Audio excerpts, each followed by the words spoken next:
My sister befriended my ex's affair partner, so I stopped helping her financially. No money for you. My ex-husband, currently 43 male, and I, 43 female, were college sweethearts. For me, life felt perfect. I trusted him completely, and that's why it was so shocking when I found out he was in love with his much younger colleague. Yikes.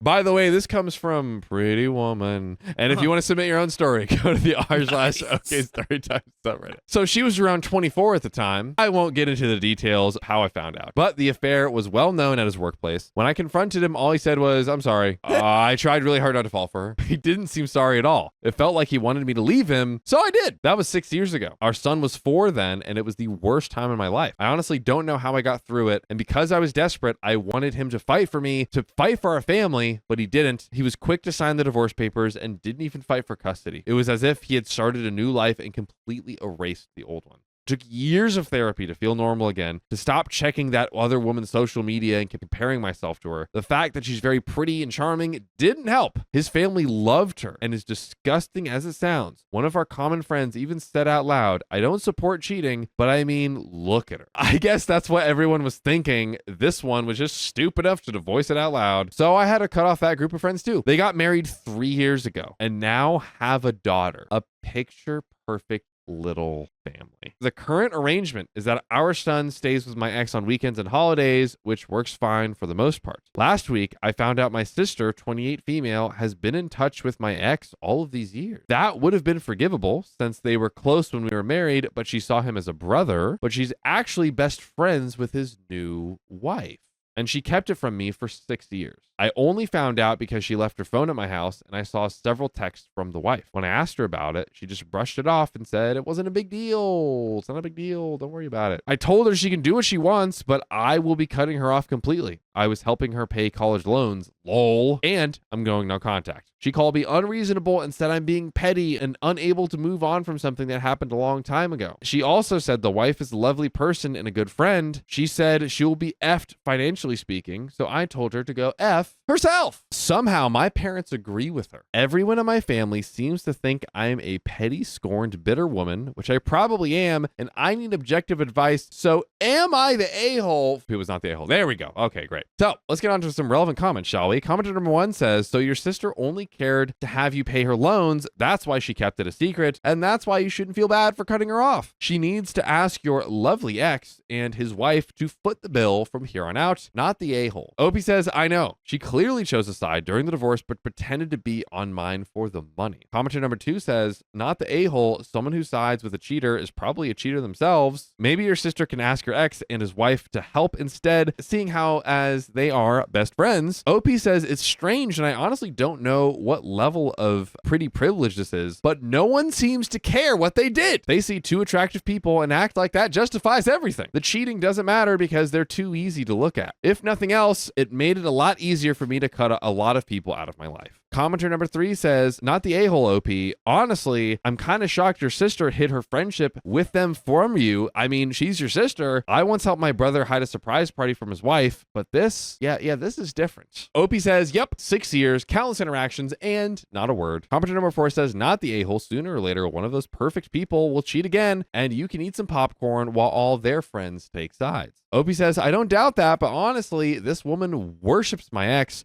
From what I've heard, she pursued him despite knowing he was married. He didn't resist. He's a despicable human being, and so is she." Commenter number 5 says, "Why the heck do your parents agree with your sister? I hope you get some therapy to deal with all of the losers in your life." Not the a-hole. Opie says, "My ex and my sister were pretty close all those years we were married. I mean, she's known him since she was a kid, so they think it's not fair for me to want her to cut him off completely. I would have been fine with that, but again, she's hid this for 6 years, and being close friends with his wife is just pushing it too far." And Opie responds to a comment about if her son knows what's going on. That's a great question. Has her ex and his wife tried to turn the son against OP? OP says, "Obviously not. Whatever our issues are, that's still his dad, who he adores. I am capable of setting aside my feelings for the sake of my child. They haven't. He enjoys his time with them and looks forward to it. I haven't thought that long into the future. He's 10 now. Maybe when he's older, I'll tell him the truth. I don't know, to be honest. Right now, he's happy with whatever arrangement we have, and we have an update." Oh, dang. And little spoiler alert, it involves talking to the sister. So we actually went telling the child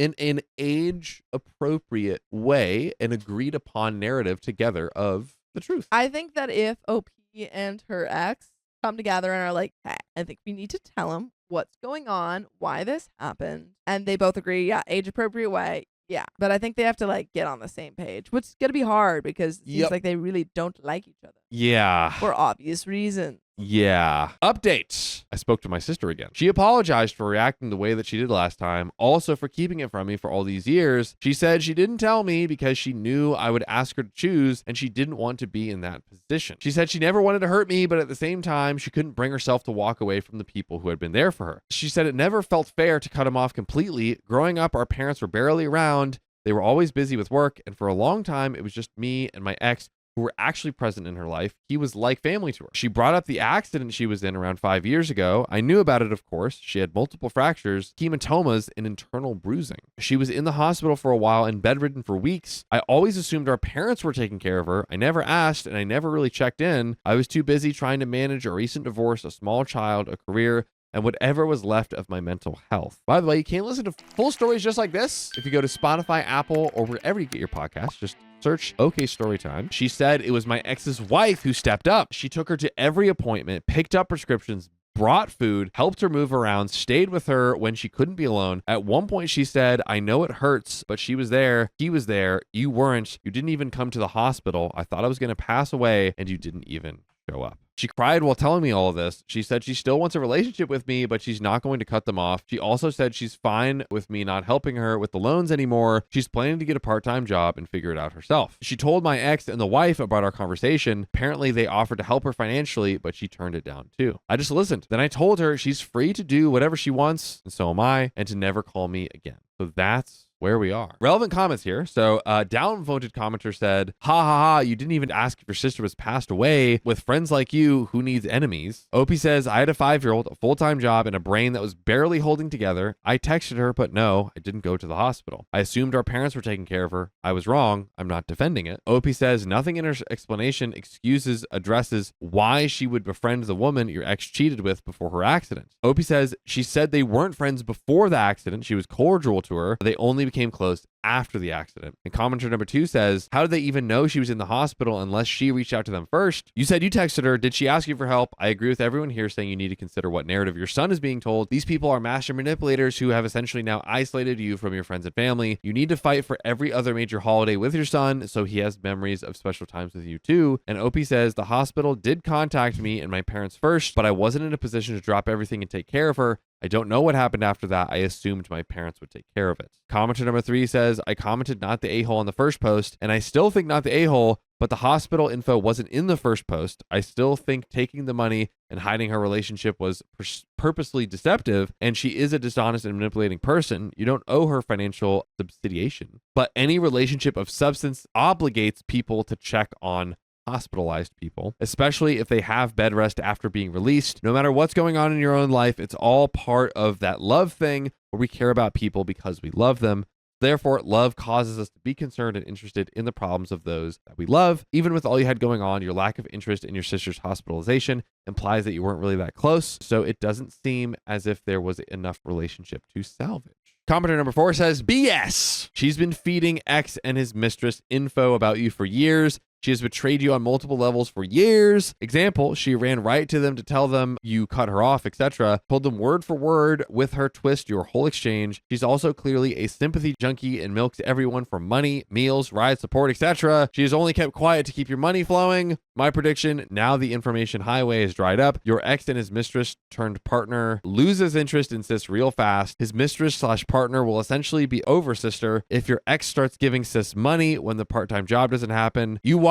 It's fun for the 3 of them watching you spend your money on sis, knowing that you're being played, but mistress won't think it's funny watching her affair partner start supporting unemployed sis. Now the betrayal is out in the open. My question is, did your son know about sis being tight with them, and did they ask him to lie for them? Oh wow, that's a closing bit there, which I think we should respond to real quick. So the commenter's asking, did The they commenters ask the son to lie? The commenter's basically saying in the whole comment, like, oh, they were all, the sister is like, milking you for everything. She's like evil, basically. They were all sitting back cackling that you were sending her checks for her college loans. That's a reach. That we don't know that. And That's the also, thing. I think all the commenters who are bringing up like the sister is trying to manipulate you and take all of your money are very much ignoring the fact that she said, I don't want your money. I don't want your money. Remember that part? Do you remember? Yeah. Apparently not. I resent my sister over the birthday gifts she received.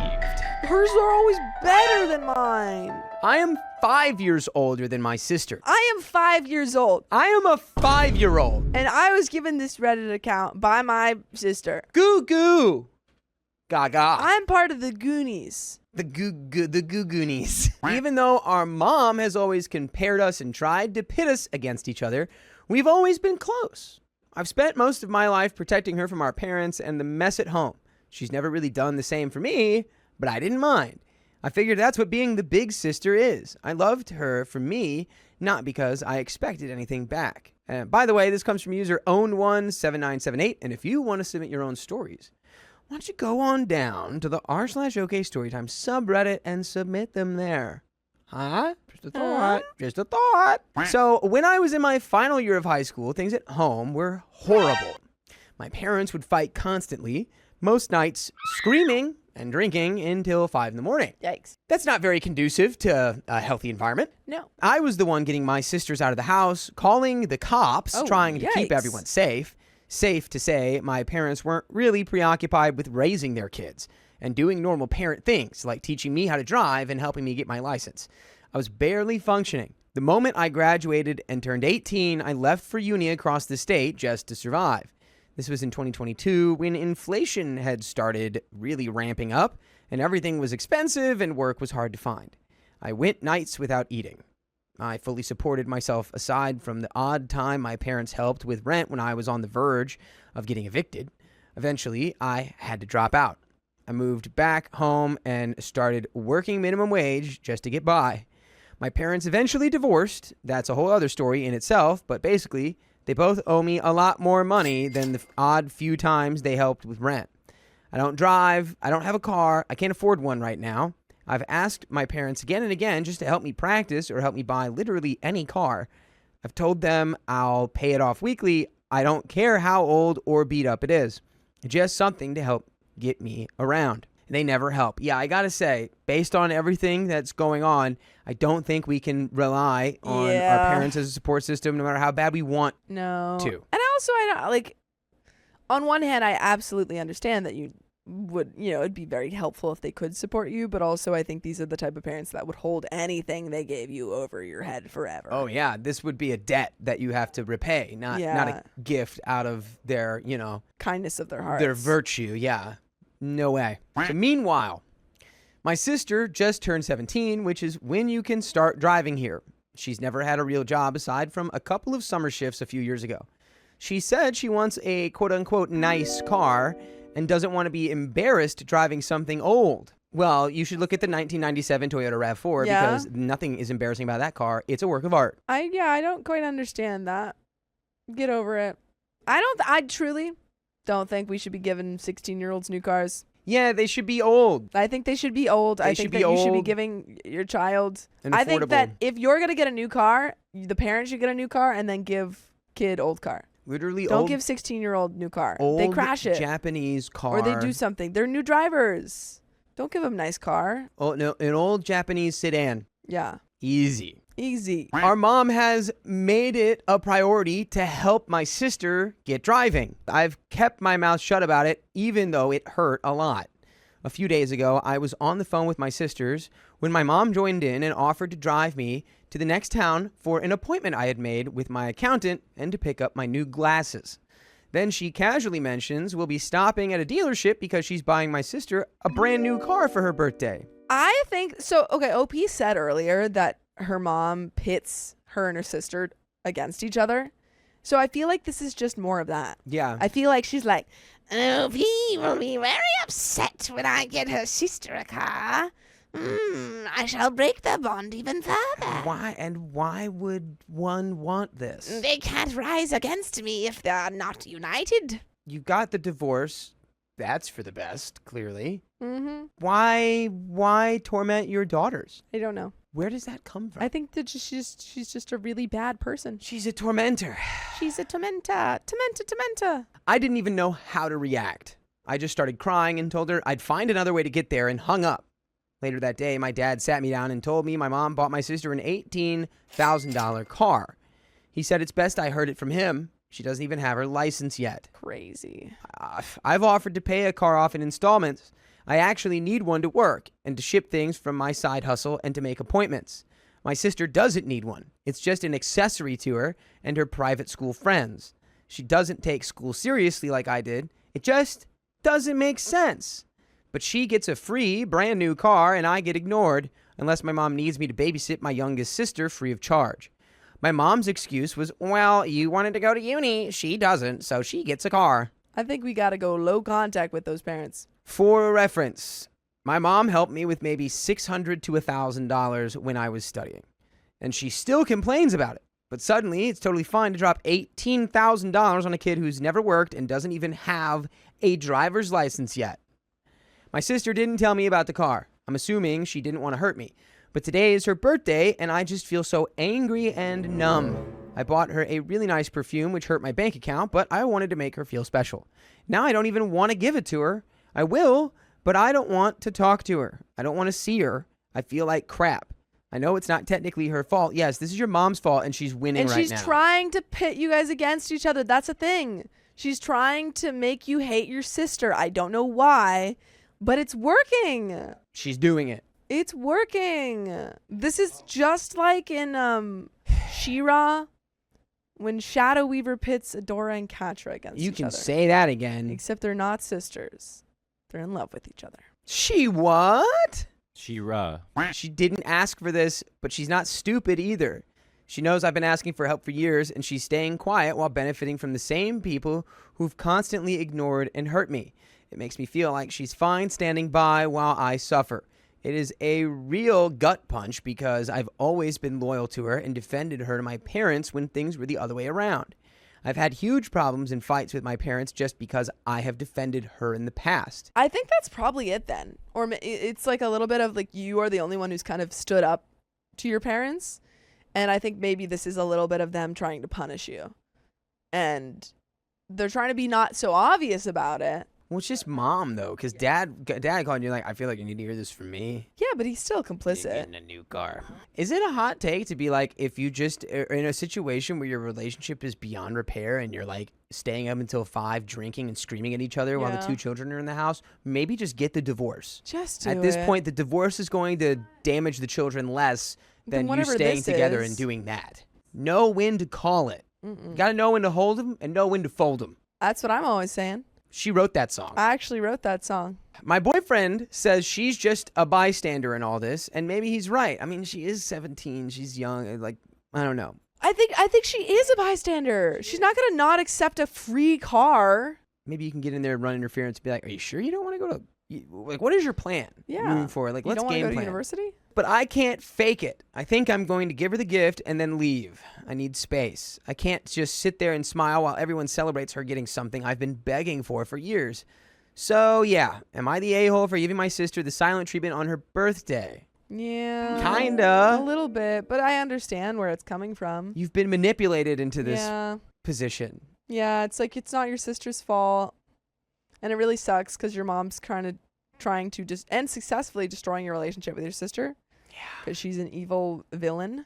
But I do think that you need to limit contact with your mom and maybe both of your parents. Because your relationship with your sister, if you let it get to that point, you might not be able to fix it. Yeah, if you let just like... Chelbell says OP doesn't have to go to the party. She needs to protect herself. I agree. She doesn't have to. But I do think that she's explicitly said, I ignored her. And I think that is pretty harsh for the sister to be like, I didn't do anything and I'm receiving the backlash for this. Well, folks, we have an update, and we are only about a third of the way through this story right now. Yeah. Not even. Dang, man.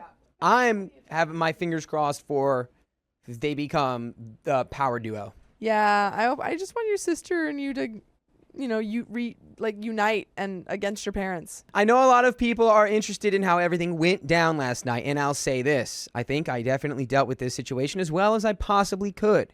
I also want to clear some things up. I'm seeing an accountant because it's the end of the financial year in Australia, and we have to get our taxes done, because that's the law. I speak with British English and refer to states in my country because I'm Australian, not because this is fake. I understand why my question and title might have framed the situation wrong. However, I want to clear up that I did not speak to my sister yet when this was posted, as I had posted it in the morning right before going to work because I was having conflicting feelings on how to deal with it. She hadn't been given any silent treatment yet. I was just trying to figure out if that's the road I wanted to go down. On one hand, I was really hurt and angry, but on the other hand, I love my sisters more than anything. And while we do argue, it's always over small things. This time, it feels too real and too hurtful. While I was at work, I had some time to think it over. All of the people that told me I needed to understand that my mom wanted a reaction out of me. She wanted me to go nuclear on my sister, and she wanted me to be the bad guy here. The people that commented that, thank you so much. I realized a trend in my life that I had never noticed. I've always been an outspoken person. If I feel I'm being disrespected, I defend myself. I'll shout, I'll call people names, and I'll make sure I'm heard. Now, I've always been this way. I think it's a blessing and a curse. I like that I have this trait because it means I can assert myself when I'm being disrespected, but it also allows room for people like my mother to point at my behavior and say, hey, look at how you're acting. You're a terrible sister and a terrible person. Here's my advice for that. You got to be cool, calm, and collected. You got to be hyper nonchalant. I think you just gotta go low contact with your mom. Well, yeah, sure. Yeah, sure. I just mean, in general, if you're going to be a confrontational person, don't do it by being like shouting and calling people names. Be like, hey, that thing you just did, maybe let's stop doing that. I do think that OP needs to understand that if this is your way of confronting people or approaching arguments, I mean, this is somewhat learned behavior.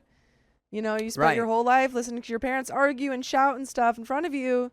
So just be very aware, Very astute observation. How you have your arguments. I have now learned this is a reactionary abuse. Oh, yeah. Okay, you learned it. Wow, that was quick.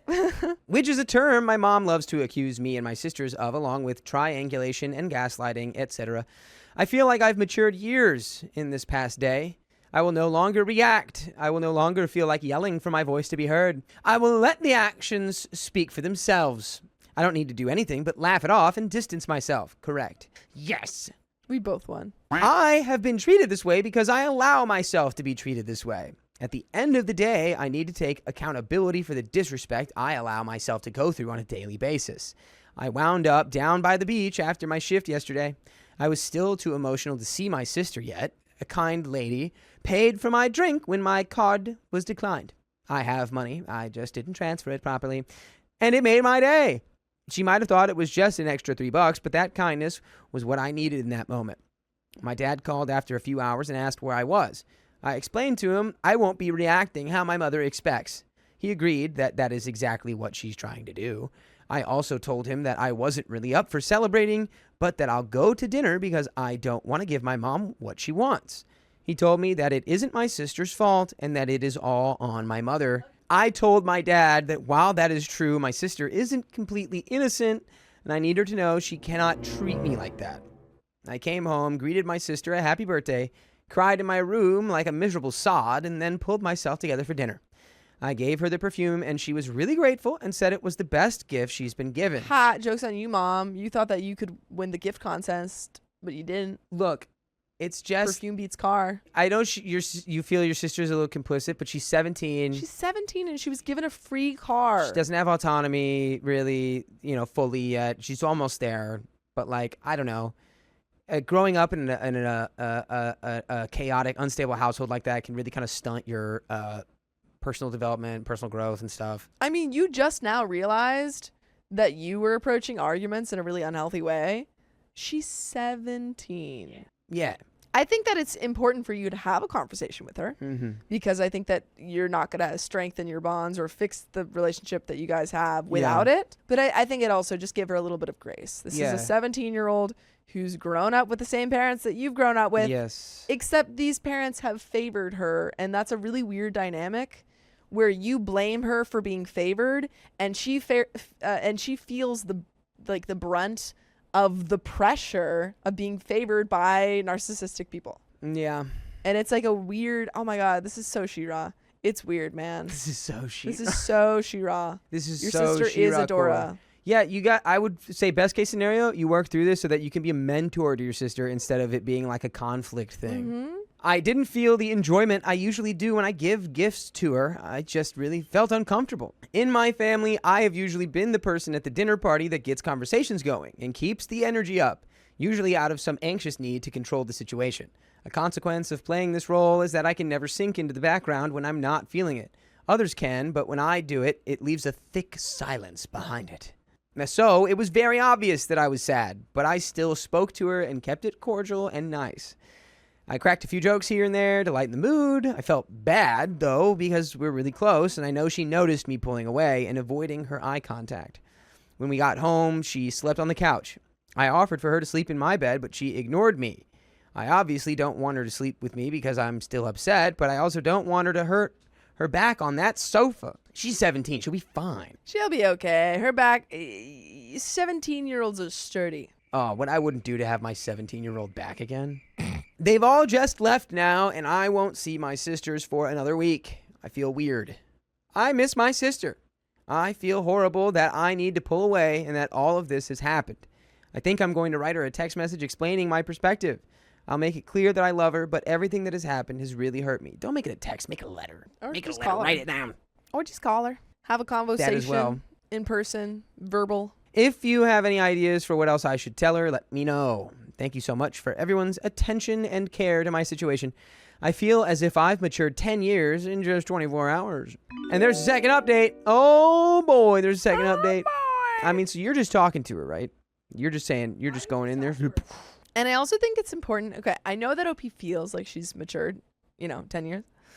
I do want to be like, you haven't, and Of course you did that. Why am I not surprised? update 2. Update number 2. My sister just messaged me. Here's what she said. I don't understand how it's fair for you to act like that on my birthday. I was excited to see you. It meant a lot for me to see you and enjoy my birthday with my best friend. But thank you for the present. I love it so much. I wish it could have been way funner. It's not a word. Also, Mom's not in my ear. I haven't seen her yet. This was her response to me. It hurts because I tried so hard to show up for her and push away my feelings for her, and she is mad at me. I don't even think she's really that mad I at didn't you. think she was that mad. Honestly, I feel like my voice made her sound worse than she was in that text. Yeah, she's just like, She was pretty chill. She was like, hey, like made me feel bad that you weren't there. Yeah. But thanks for the present. I really appreciate it. none of that read as mad. She was just Nah. like, I don't understand why you treated me that way because I Yeah. was excited and I don't have anything wrong with you. I just want you to like OP. You are expressing your feelings because you feel a certain way. So is she. You've tied up your relationship with your mom with your relationship with your sister. It's not your fault. It's your mom's fault. Yes. But that is not the nature of your relationship with your sister, Agreed. at least from her perspective. So Yeah, she's just like, I don't understand what's going on. this was my response. Warning, it's very long. Oh boy. Oh no. I am really hurt and I need time to get past this. I'm sorry your birthday wasn't what you would have hoped, and personally, I was really sad about how it all went too. However, it went as well as what it could have, considering the circumstances. I've been crying and feeling horrible for days, and instead of lashing out at you or acting destructively, I did what I could to be nice to you, but also keep my distance. It's not that you got the car, that's fine. I'm glad you have the car, but you have to understand how unfair it is to me, and that this was only done to create drama. Mom could have gotten us both cars for the down payment of your car. I have a job and adult reasons for needing a car. So before I continue, this is like you're like, it's not about the car, it's about the car. Exactly about It's the car. literally about the car. It's like, it's not that you got the car. It's that you should have said that you shouldn't want that. I don't want this car because OP, my sister, needs a car too. but And you then, can't and expect then that of neither your of you have sister. a car. Why don't you just talk to your sister and say like, hey, let's share a car? Yeah. How far away do you guys live? Like, is there any possibility for that? Even if you did defend me and say, hey, Mom, why don't we both get cars? This feels wrong. She still probably would have went ahead and bought you the same car. But I would at least feel better that you had my back and were loyal to me in the same way that I've been to you. But you haven't expressed any of this to your sister at all until this moment, And right? through text. Yeah. And you just sent her a long text message being like, I'm not mad about the car, but I'm mad about the car. Because you should have known that you don't need that car and that. Ming Ming asks, is this an everyone sucks here situation? I honestly don't even think the sister sucks. No, this is just the mom. The mom The sucks. mom and sucks has, and OP is a little bit kind of Yeah. not understanding the situation because, again, she grew up this terrible household with these narcissistic parents. Yeah. Yeah. I feel as if I have put myself on the line for our relationship for our entire life. And time again, I feel as though your loyalty to me has never changed. And it really hurt me and makes me feel so lonely and unloved. I feel as though I love you more than you'll ever love me. And I also feel stupid. You know that I would never do that to you. If the situation was reversed, I would never do that. But I you're don't different actually people. believe you. Yes. I actually don't believe that if OP had gotten the car and her sister hadn't, I think that OP would have made the same argument that she's making for why she should have a car and said, well, I have a job. You don't have a job. You don't need the car. Exactly. I think that you would have absolutely made the same argument. I see some people being like, the sister sucks because she doesn't know. She's 17 and grew up She in an got a abusive car. household. Yeah. She has learned that the last thing you ever do is rock the boat. Tomlet Ever. says, nah, just mom sucks and OP is butthurt, but she never learned to handle her emotions because narc parents. Exactly. Yeah, I don't think OP she is can't like the put a-hole, the but I think that onus. she just doesn't understand. Yeah, she's putting this on her sister when really it's entirely on the mother. Which is why I was saying earlier, like when she said, oh, I feel like I've matured 10 years, I don't see that maturity yet. I just think that you're starting to realize that your mom Yeah. really sucks and is pitting you guys against each other, but you don't actually understand that you're playing a role in this as well. 10 years of maturity. It's No. 10 years worth of realizations happening all at once. Exactly. Which is not maturity. That's like an atom bomb going off in your brain. Yeah. And you haven't actually, sat with it and dealt with that realization yet. OP continues, you also kept it a secret from me, which hurt. You knew it had to have been wrong and unfair for you to know to keep it a secret. Did she like I don't know. Again, it was a abusive birthday household. present? I don't know. It was a birthday present. Don't rock the boat. I don't know. Rule number 1, don't speak up, don't rock the boat. Yeah. Were you keeping it from me to spare my feelings or just because you didn't want drama from my end? Well, she got drama, so she was right. I feel really heartbroken, to be honest, and I'm not even mad at you at all. You are. That whole text message was you being mad at your sister. I think it's not even it's more like I'm disappointed and I feel like I'm not seen and like I think it's misplaced anger because she's jealous because her mother is being awful. yeah, she can't. Yeah. And I understand it. I understand. Like, I want to be really clear. I don't think that this is, like, OP is not to blame, but I just don't think OP understands what's... I love you, and it makes me sick even thinking about this situation. I'm nauseated thinking about any of it. I don't want to give Mom what she wants by destroying our relationship every time she wants to. I love you, and I don't blame you for what Mom does to me, but while that is true, you weren't completely innocent in this either, and I just need time to think it over and have space. You're only 17, and I understand that maturity is going to be an issue in situations like this, but I also need to have some self-respect. I won't deal with this type of pain any longer, and the more you have Mom in your ear, the more dangerous you are to me. I think I need to meet you at your own level when it comes to loyalty and respect until you come around to realizing how seriously this has hurt me. So I don't want to fight, I'm not angry, and I also don't want you to feel like I blame you, but the way that it went down hurt me. You would have known that and weighed out the odds and still decided that it would be a consequence that you're willing to deal with, so don't be mad at me for preserving my emotions. I also feel like that the reason OP is doing this, because like they said, their whole life they've been the person maintaining the vibe. I don't she's think had to your be a little bit sister... parentified too. Your sister does not have this awareness that No. you have. I This think OP level of picking keeps- it apart. Yeah, I think OP said multiple times, she's like she's my sister's being disloyal. I was there for her. I protected her. But that's the thing, you protected her from this stuff and she doesn't probably realize the extent of it because you protected her from it. Yeah. And I think you have to remember that. And it sucks because you have absolutely been parentified. You have been made to be an adult in a situation where you shouldn't have had to be. But like, your sister doesn't know any of this. True. Like, have that conversation. Don't go into it with blaming. Don't go into it with, I'm annoyed, I'm angry, blah, blah, blah. You were disloyal. It's the double-edged sword, Full Metal Alchemist style. It's literally like, it's your fault, sister. It's your fault. Yeah. It's like, really is. It's your mom's. That's it. And like, I get it, like Sophia said, but all I'm getting from this message is me.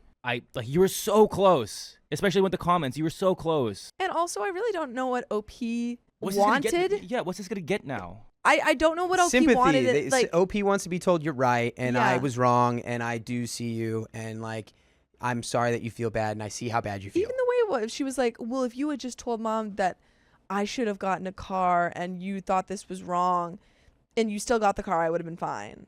So it's like, what? I don't actually understand quite what you want. I guarantee you, yeah. It's just But there's more. swirling, twirling emotions. She's got a lot of emotions going on. I gave you your gift, sung happy birthday, and even went out to dinner when moments beforehand I was crying for days and having so much anxiety about the thought of facing you because my self-esteem had taken a huge hit. Not only do I feel like my mom doesn't love me, but I also feel like my sister doesn't care to benefit. I'm not sorry for the way that I acted last night because despite how I was feeling, I pushed it aside and made sure to keep my feelings to myself. I love you and we will be okay again eventually, but I need space. That's really all you should have said, Yeah. was that right there. I love you and we'll be fine eventually, but I just need space right now. That whole I hate long text messages like this. This is truly I hate to say this. This is I'm not reading all that type situation. Yeah. I'd Your be sister like, was let's like, go have a conversation. I mean, I don't get why you had a beef with me. Like, I wish we could have more fun, but like, thank you so much for your gift. Literally, I'm that glad was you it. were I there. want to reread that with a normal voice because I don't think I did her justice. Yeah, you did her a little dirty. I did her dirty. And then I was like, honestly, that was such a normal text. You can redeem yourself. Oh, good. There's more from her. Yeah. I need to start taking myself more seriously because these things continue to happen because I allow it. And by the way, I will always allow you to go listen to full episodes with stories like this one on your favorite podcasting app. Spotify, iHeartRadio, Apple Podcasts, wherever you listen. Just search OK Storytime, and you have 69 consecutive days worth of stories to listen to. Yeah, huh? That's pretty cool. But what's not cool is how messed up this sibling dynamic is. I've talked about everything I think I can talk about it. I think let's just... Let's just finish her off. Update number 3 is the sister's response. Okay. Here we go, Sophia. You're going to redeem yourself. You're wrong. And it breaks my heart that you see me like that and the situation like that, but I really just need you to see you're so wrong. I never kept it a secret. I didn't even know fully I was getting it. I didn't tell literally anyone because I had no motivation to look or buy a car. You're self-absorbed to think everything mom does has something to do with you. I got a car simply because I have my license, and I called and messaged driving instructors and tried so hard. It's news to me that she got her license. She must have gotten it today. From what I remember, a few weeks ago, I was sad that mom was paying for driver's lessons with her while my mom had never helped me in that way. She told me, Mom does it. I didn't even organize it. But now she's saying she organized it. She lies too much. What? You are, okay. You are very, very, this is just a problem with your mom. Yeah. It's therapy time. I It's do think, big I mean, therapy like, I time. think the sister is obviously, like, not quite clued in to the mother's motivations. I do think the mother is doing this. And maybe not, like, directly to spite OP, but it's definitely not to help OP. There's some confusing psychology going on that's making her I think that the both pit of you y'all are against each other. and I think both of you are being defensive because you don't want to be the one in the wrong. But the thing is, neither of you are in the wrong. It's your mother. Oh. What if it's like she looks like the ex-husband or she looks more like her dad? 'Cause clearly think that it's just relationship was crazy. Yeah, I think it's just that OP was the protector, was the parent kind of in her childhood and standing up to the mom, and the mom doesn't like it. So now she's punishing OP. It's like OP's existence is a reminder of the mother's Failures as a ineptitude. parent. Yeah. Mm-hmm. Also, it's a whole lot more easier to get your license when your mom lets you drive her car everywhere and bought you an $18,000 car and paid for lessons all the while you don't even have a job or hobbies. Damn. This kid doesn't study, participate in any clubs, or do anything with her free time. I work multiple jobs and have to walk everywhere while doing so. After these last few messages, I blocked her. What? This is really sad, and I hope that you get the therapy to Oh. properly address this. I messaged my dad asking if I could call him. He answered and started immediately yelling at me, telling me to calm down and stop messaging her. Apparently, my sister called him hysterical and spun a story to him that was so far from reality. I don't doubt that it was. I'm sure she said the real thing, which is like, look at this 5-paragraph message she sent me after I she wouldn't said. even have to spin that far. I'm sorry, my Yeah. sister blocked me after we tried to have a conversation. And yeah, of course she's gonna call him hysterical. Oh, you know what? Here's the flip side. Nina in the comments said, maybe unpopular opinion here. Maybe mom sees where she messed up with OP and is now trying to correct it with the sister, like sort of being like, I'm trying to pay like my, whatever, my penance for my sins or whatever. Yeah, Which potentially. is, of course, misguided because you should be Yeah. doing that with with both of your daughters. How old is OP? OP is definitely older than their sister. I think they're already maybe in college or at the end of college, or had to, at least they went to college and I think dropped out, or had to come back home Okay. because they couldn't pay for it or something. I don't know. Okay. Do you have an age in the story, Keon? She's just 5 years older. She's 23. Yeah. So like out of college. Because remember, I am 5 years old. Yeah. Right. We had that whole bit. I read him all the text messages to explain that I have done no wrong.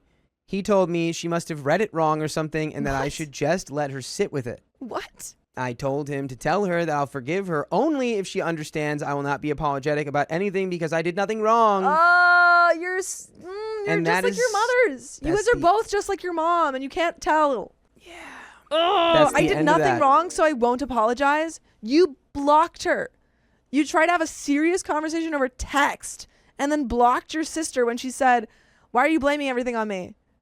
You guys are both doing the same thing. It's just so frustrating. Yeah, and it's Ma's fault. It's her fault, and I want you guys to get therapy and work together and not be mad at each other and be mad at your mom. Well, there's probably also a level of like, I wouldn't say like mania, but it's like to have that, this is all happening over the course of like a day. Yeah. So it's like to have all these realizations about the dynamic that you had with your own mom and like all this stuff is like a lot to process in one day. And it's like, I'm sure as time goes on, you'll probably also be able to take a step back and be like, wait, I've gone about this incorrectly. Yeah. Because none of us are perfect, especially when you're dealing with stuff like this.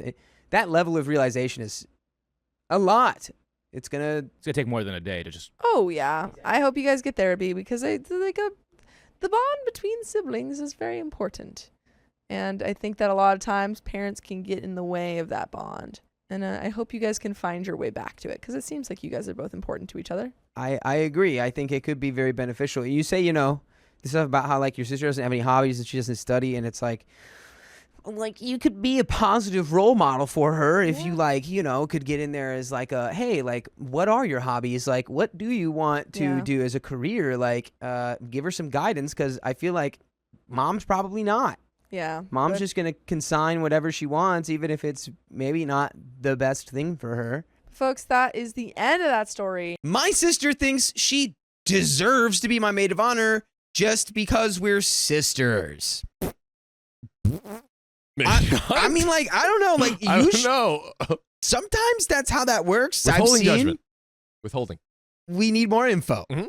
I've debated for the past almost 2 years about posting anything about this, but it still haunts me every time I see my family, especially my sister. My husband, 27 male, and I, 24 female, started dating in 2020. We were doing long distance for 2 years before I moved 2 hours away from my hometown to be closer to him. We both are very much date for marriage people, and I was and still am absolutely smitten with this man. Oh, God. So it was a very easy decision to make. By the way, this comes from user dosyllabub5558. And if you want to submit your own stories, go to the r/OK Storytime subreddit. So I also am very different from the rest of my family, and living at home with them was, to put it lightly, toxic. Ooh. Just a cesspool of toxic waste. As soon as I graduated college and found a job in my now home city, I moved out. We talked about getting married, me and my boyfriend, but across a few personal roadblocks in my family, like people passing away, severe illnesses, yada yada, we found it inappropriate to celebrate a potential proposal and postponed our plans for engagement and marriage for almost a year. Then in mid-2023, we found out I was pregnant. Oh, very Wow. nice. Got a baby. I'm sure the family's going to be thrilled about that. Right? Oh, boy. I hope so. My husband and I were absolutely thrilled. As we always talked about having children, and though this was before marriage, we are Catholic. I see you. We were certain that this was what we wanted. We decided that we wanted to be married when the baby arrived, so we had 8 months to plan an entire wedding. His family was more than supportive and helped us from the day we told them the news all the way until now. My family was the exact opposite. Here we go. We drove back to my parents' house, sat down with my mom and dad at the dinner table, and we told them about the pregnancy. To say they were angry would be an understatement. Oh, boy. To sum it up, my mom cried and yelled about how she, quote, wished she could be happy for me, and that I hadn't even lived my life yet. And why weren't you on birth control? Thought we were Catholic. Pick a lane. Yeah, it might have been because that's probably not allowed, right? Do the Catholics do that? Do the Catholics do that? feel like I don't no. know. I'm I not feel like- tapped in. I feel like that's their whole thing is they have 1,000 children. Catholics sound off. Is birth control allowed? I don't know. Sound off. I'm not in it. Sound My dad yelled at my now husband to get his head out of his behind if he thought he could raise a child and finish school at the same time. He's in nursing school. So what are these people screaming about? Like, Nothing. what are these this kind of Nothing. response is so dumb because you're not accomplishing anything. Correct. The only thing you need to do here is going, oh my God, that's amazing. And we're going to be next to you during the whole process and we're going to help you. Yay. Yep. It was about 45 minutes straight of them yelling at us while my husband defended me and admittedly did most of the talking. We left abruptly and headed home, myself in tears and my heart absolutely shredded. Now my sister comes into the picture. For some background, my sister, 26, is 2 years older than me and a carbon copy of my mom. Very moody, very unapproachable. We are complete opposites, and our childhood was a lot of me trying to be friends with her and her pushing me away, rolling her eyes, the usual big sister stuff, I guess. My most vivid memory of this is actually on video. Oh, my. I went through a phase of wanting to make videos, pre-YouTube vlogger vibes, and there is one where I pan the camera over to my sister and ask her to say hi, to which she looks over at me, scoffs, and tells me to leave her alone.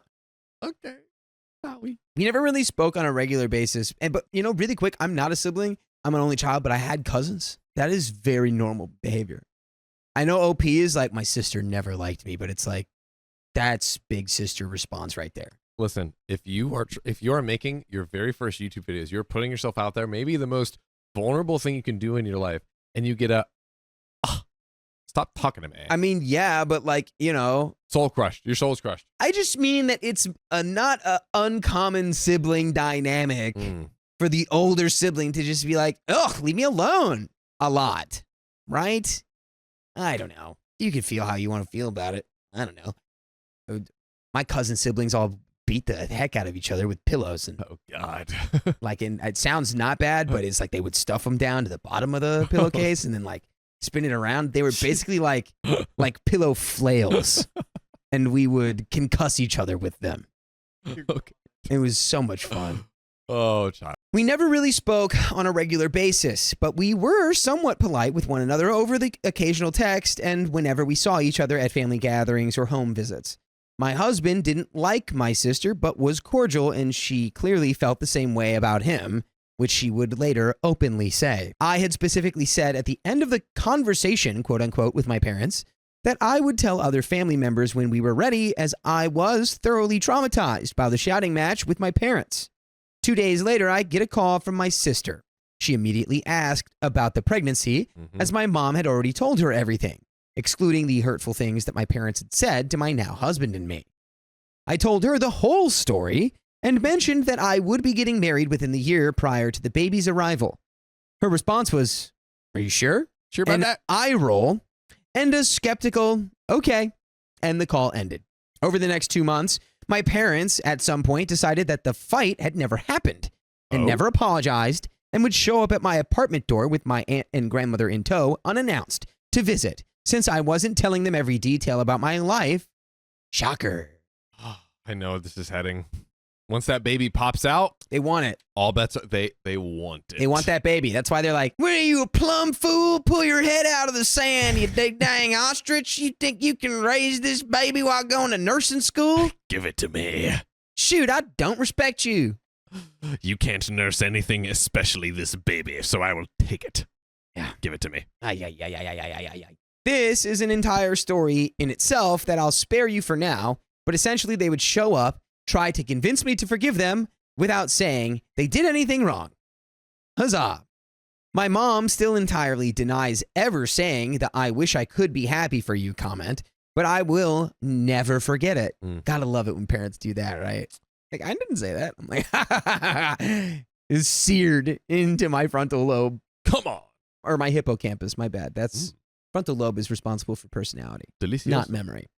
I had started planning our wedding with the help of my now sister-in-law, who was super supportive and helpful with color ideas, cupcake selections, table arrangements, etc.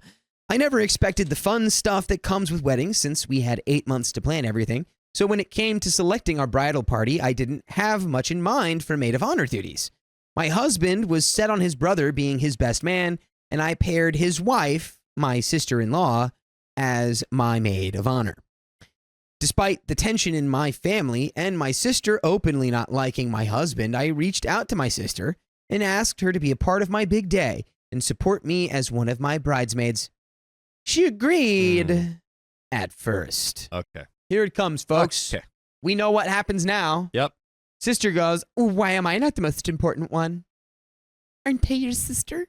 Why can't I wear a white dress? Why do you get to? After speaking with her, she followed up with a text and asked if I was having a maid of honor. I said yes, but I have my sister-in-law in that position.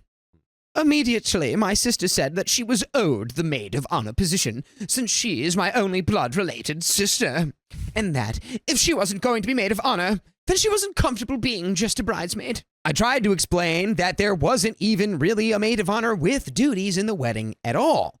It's just a title to put on our wedding booklet. This is where I'm probably a little bit of an a-hole. I just didn't want my sister as my maid of honor since we have never really gotten along.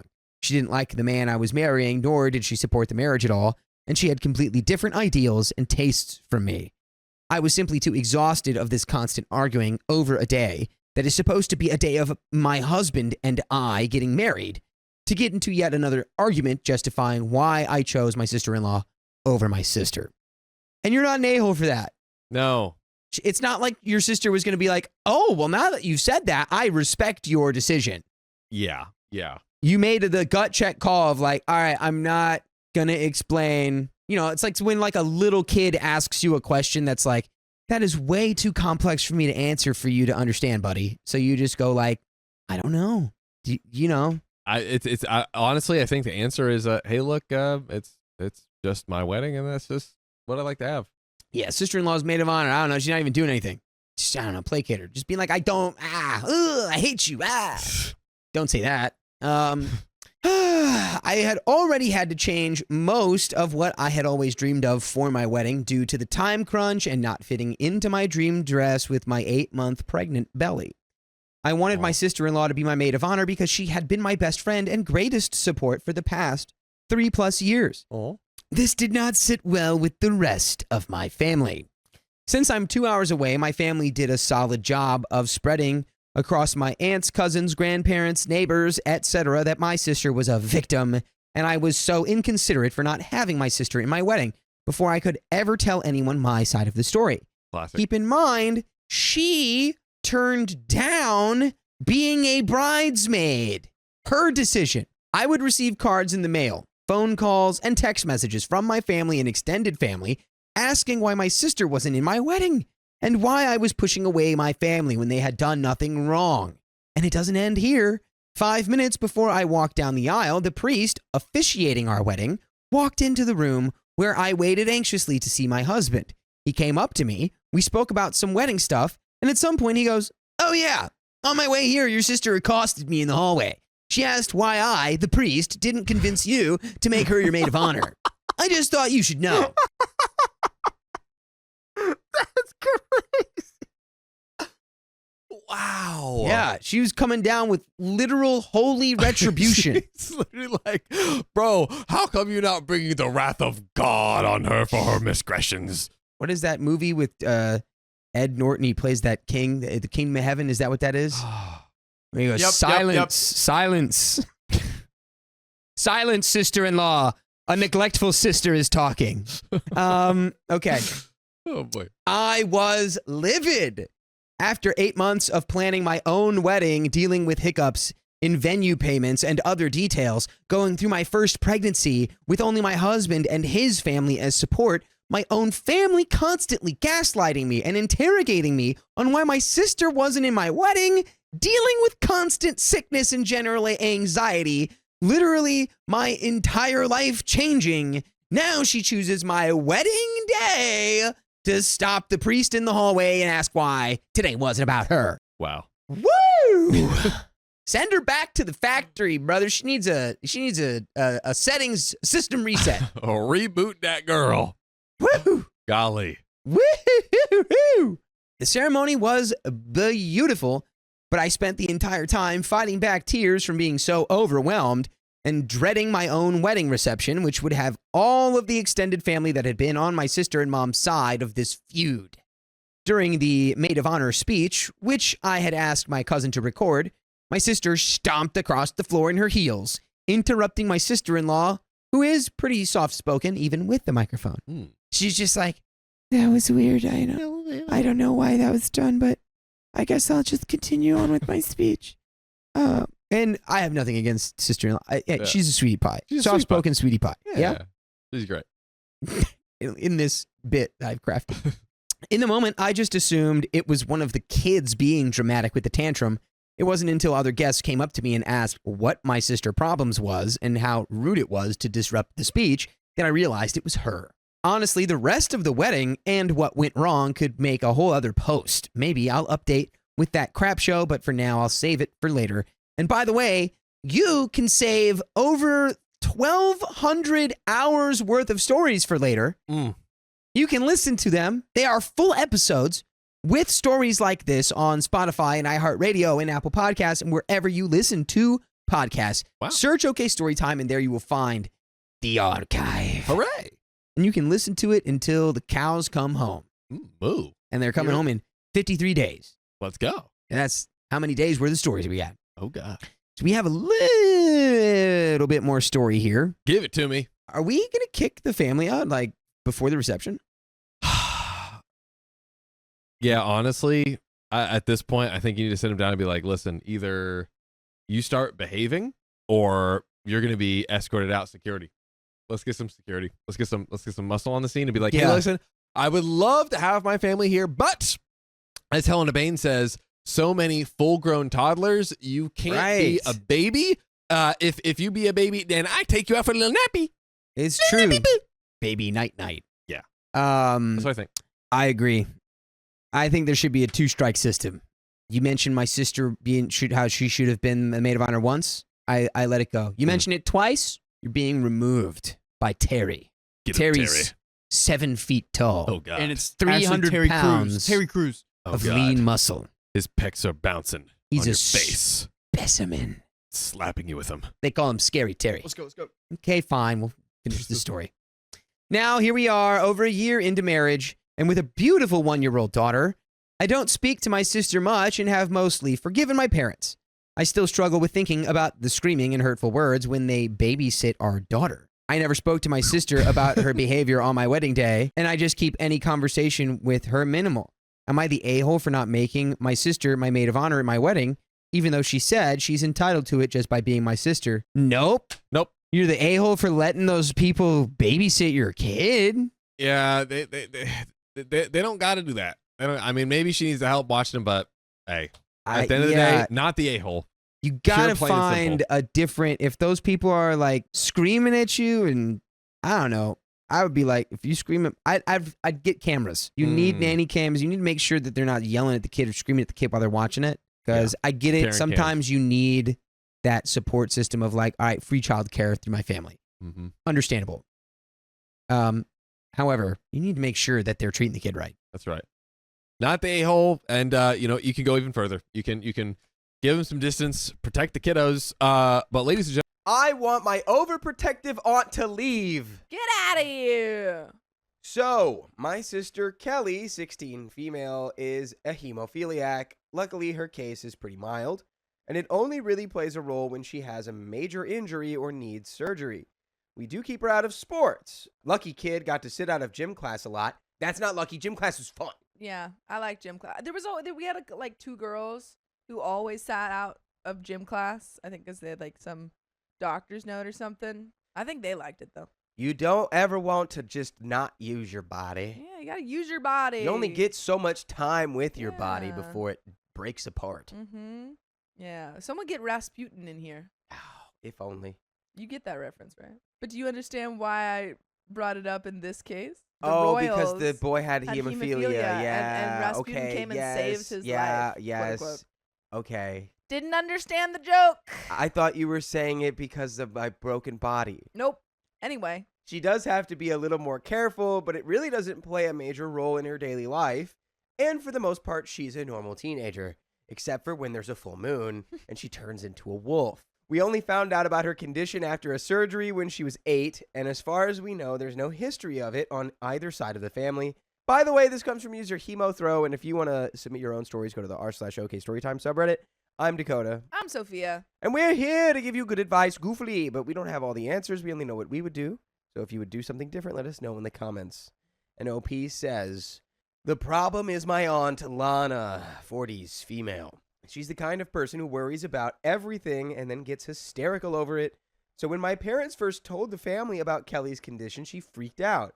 Despite numerous attempts to explain Kelly's hemophilia isn't severe, she's basically convinced Kelly could end up in the ICU from a paper cut. More than one family function was almost ruined by Aunt Lana hysterically screaming upon seeing Kelly playing tag with our cousins outside. Which I feel like is so frustrating for Kelly to, have to deal with.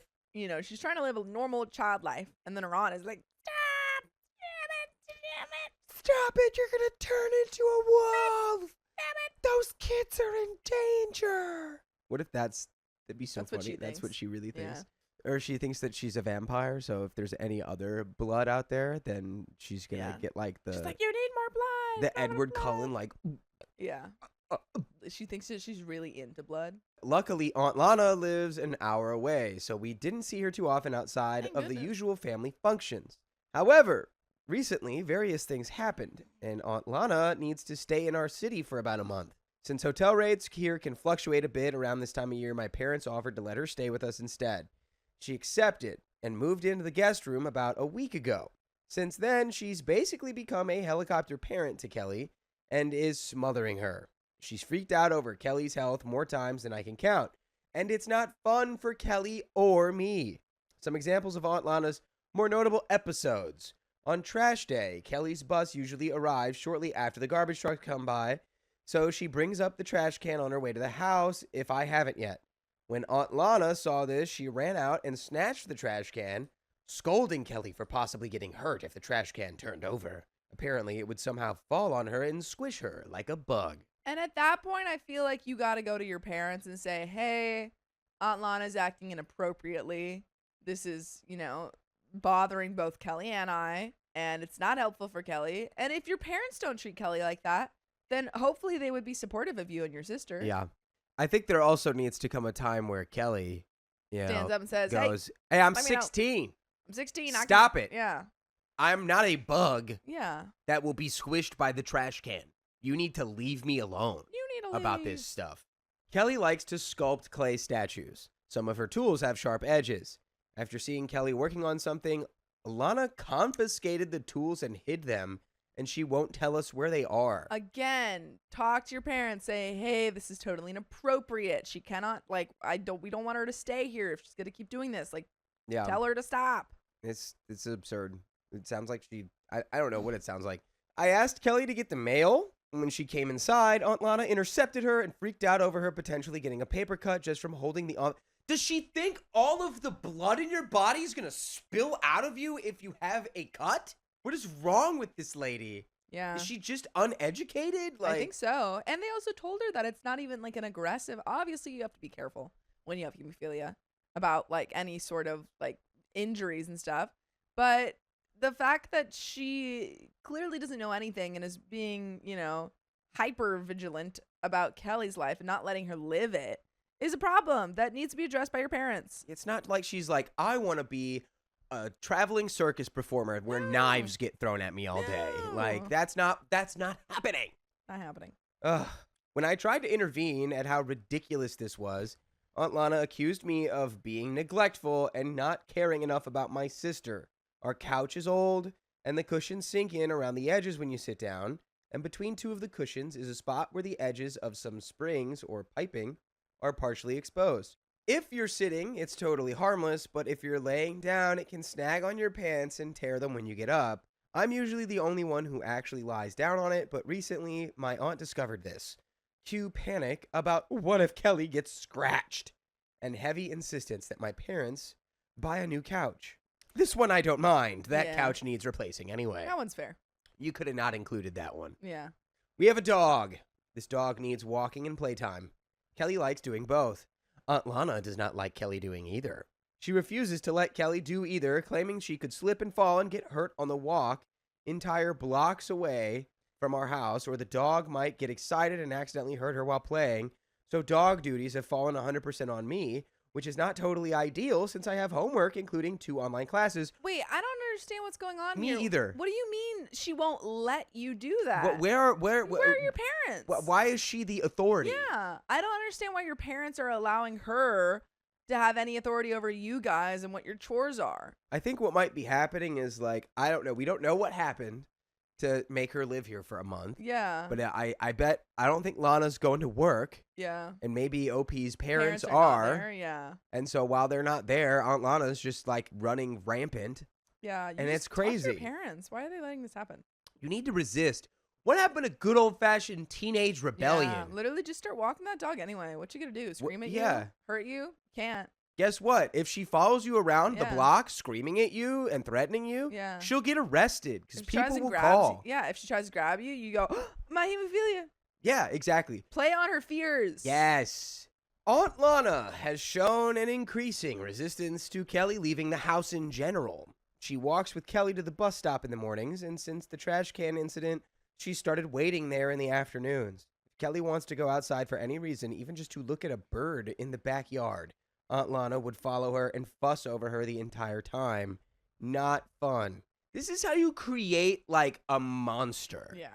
This is only a month, but imagine if her parents had been this way. Yeah. If I was Kelly, I'd be like, first opportunity I get, I'm riding a motorcycle backwards with no helmet. I'm doing handstands while walking across, You push those swinging limits. swords. And you do more dangerous stuff. Yeah.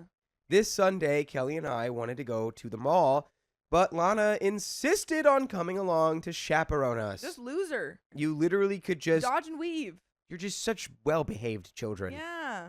Our parents pressured us to accept because it was just one time, and the trip was absolutely miserable for both of us. I'm still mad at our parents for making us take her. They Have know. you told your parents anything else? What do they know? Because they're saying it's just one time when this has been going on for this whole month. Bad as this all is, everything really came to a head yesterday. Kelly had yesterday and today off for fall break, and we were left alone with Aunt Lana while our parents were at work. She took this to mean she was in charge. Yesterday, Kelly planned to go to the movies with her friends, but Aunt Lana refused to let her go. And I mean, she outright refused. Going was not an option. When her friends arrived, she basically chased them off, while Kelly just locked herself in her room crying. I've never been more furious. Luckily for us, one of our neighbors is a great stay-at-home mom, and after I told her about the situation today, She invited Lana over to distract her for a few hours so Kelly could sneak out and see the movie with her friends. But honestly, if you're already sneaking out at that point, go. I don't know. I mean, I guess I wouldn't do this because if some authority figure started yelling at me and I was 16, I probably wouldn't go. I guess she's an authority figure. I mean, if it was because of X, Y, and Z Yeah. reason, instead of just like, because if you go to the movies, You'll you will die. dissolve You'll into a dissolve. puddle of Yeah. grease. Yeah. I would be like the most rebellious person on earth. Yeah. I'd start doing like cartwheels and somersaults in the house. Really? I just don't And Aunt Lana would be like, understand. stop! 'Cause And I'd if- be like, look, I'm yeah. going to cut onions. Ooh, what happens if I nick my Literally. finger and all of the blood in my body pours out of me like a fire hose? Genuinely, I feel like you. I mean, I don't want you to put your life in danger, but like, is there any way that we can just start? She says that the outside world is dangerous. Can we prove that the inside world is dangerous? Let's make the inside world very dangerous. Yeah. I don't know. Maybe that will make it worse. Yeah. The fact that we had to go to these extremes at all just makes me furious. Kelly shouldn't have to sneak out of her house to see a movie, and we shouldn't need a giant complex plan to get around this woman. We shouldn't need to worry about constant meltdowns and her policing all of our actions 24/7. And we still have another 3 weeks with this woman.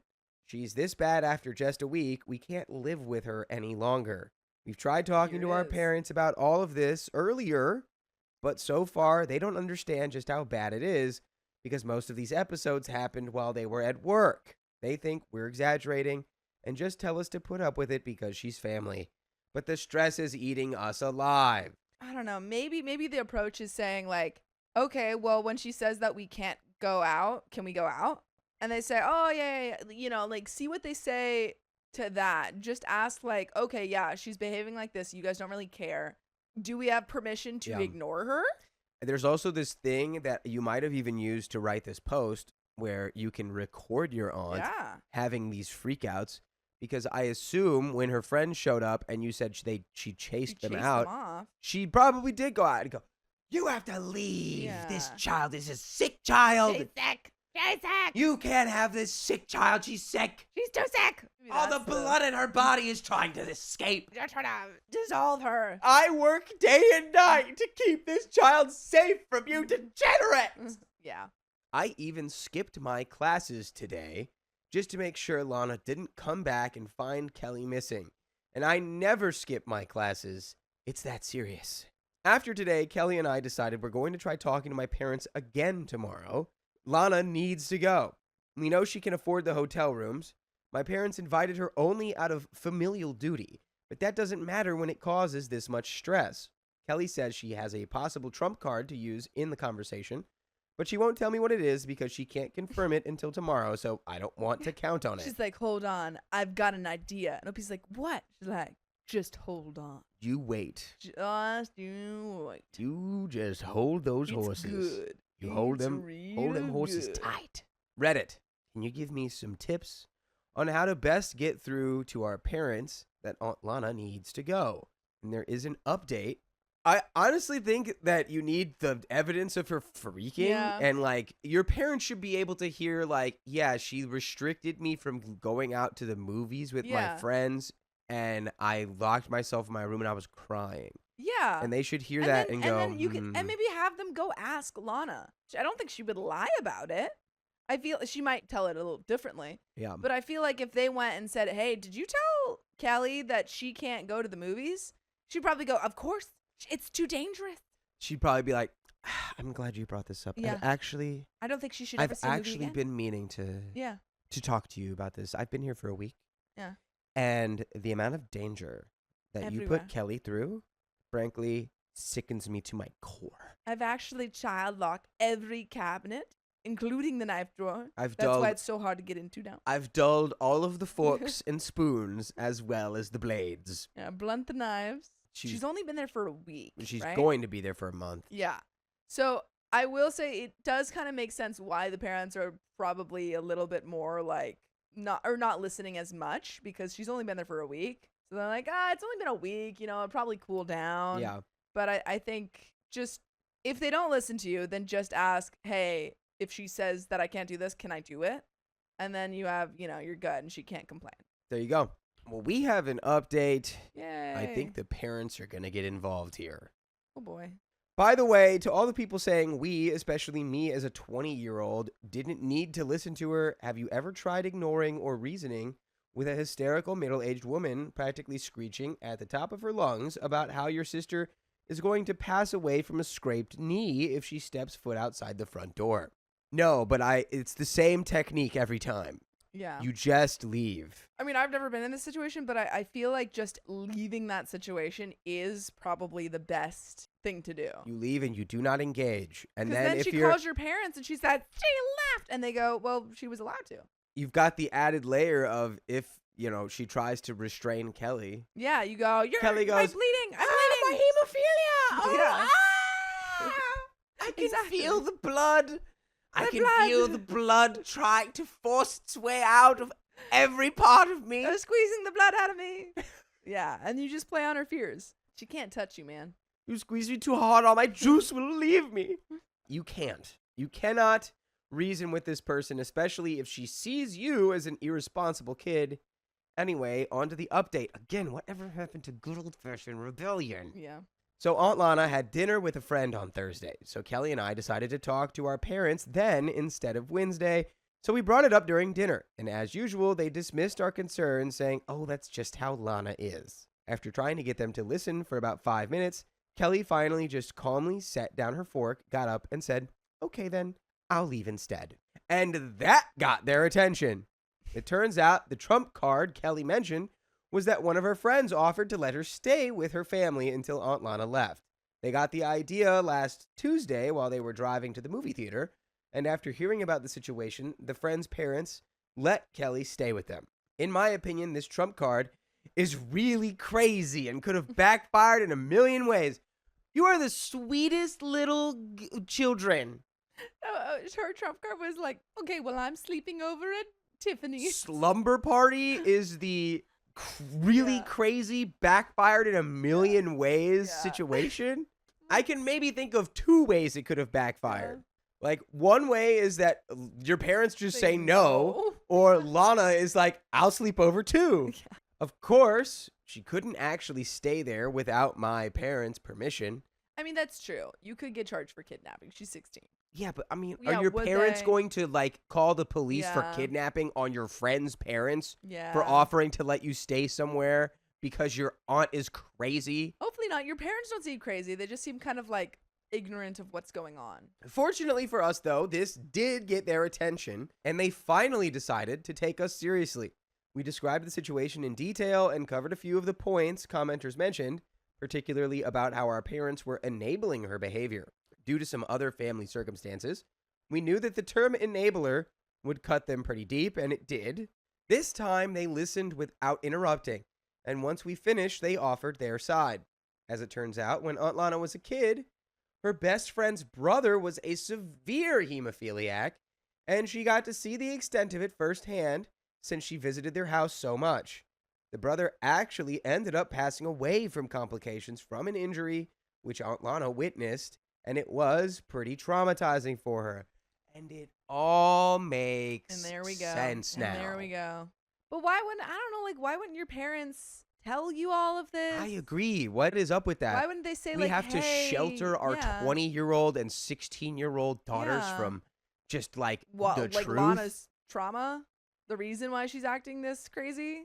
So Kelly's condition brought up a lot of bad memories for her. Why would you even want her staying there? Like, honestly, it doesn't benefit Kelly. It doesn't benefit Lana Yeah. to be staying there. And if she can afford to stay in the hotel, then I'd be like, hey, it seems like this is really triggering when you stay here around Kelly. So maybe we just, we help you out whenever you need it, but you stay in the I mean, hotel. given the context, it's got to be absolutely miserable to just be in like constant panic mode Yeah. all the time, thinking Doesn't Kelly's help just her. gonna, Like, she can't even think about getting back on her feet, getting a job, because she's just worrying about Lana. And that, combined with her already anxious nature, is the main reason Mom and Dad didn't do much about her. So yeah, we do have an explanation now for why they put up with her for so long. They agreed it wasn't fair to us to force us to go along with Aunt Lana's wishes and ruin Kelly's social life just so they wouldn't have to deal with her freakouts, even for just a month. When Aunt Lana got back, they sent us to our rooms and had a long talk with her in private. I don't know exactly what was said, but voices were raised, and Aunt Lana spent Friday sulking in her room. For most of the weekend, Aunt Lana didn't really talk to us. Then on Sunday, Kelly tried to take the dog for a walk while my parents were at the grocery store, and Aunt Lana freaked. Long story short, Kelly went to her friend's house and is probably staying there for the rest of the week. And my parents have told Aunt Lana she needs to be in a hotel by Friday. Yay! You only had to deal with it for a week. There we go. This is the correct move. And another correct move would be you listening to full episodes with stories like this on your favorite podcast platform, iHeartRadio, Spotify, Apple Podcasts. Just listen to OK Storytime by searching OK Storytime. Okay. Anyway, I think that was good. And you only had to deal with her for an annoying week. And that's better than a lot of people that we read stories about. So there you go. This is true. But there is a little bit more to the story. Let's finish the story. Woo. There's also a bit of a flame war on Facebook now because Aunt Lana decided to vent on there about my parents neglecting Kelly and not caring about her health. And it's gotten a lot of family members riled up. Though it's mostly over the fact my parents are letting Kelly stay with friends during a school week rather than her health. So that's kind of good, I guess. Yeah, the next big family event is Thanksgiving, and I'm pretty sure it's going to be pretty messy. But at least we're making some progress now, and Kelly is safe from Aunt Lana's freakouts. So as far as I'm concerned, this is a pretty good update.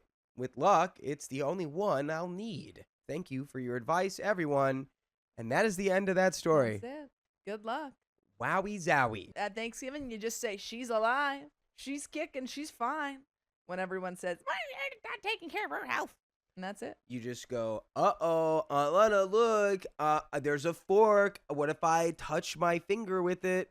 She goes, Oh, what if I just poke a little? Well, okay, I guess. that feels Okay, bad. now because she has that trauma. yeah, this is all coming from a place of like she's actually like so she's traumatized. Traumatized, which is bad because all of the other family members are like riling her up and taking her side when this woman is clearly deeply traumatized. Yeah, she just needs Yeah. like She needs to therapy. understand like that this isn't the same situation she was in with her friend and their brother.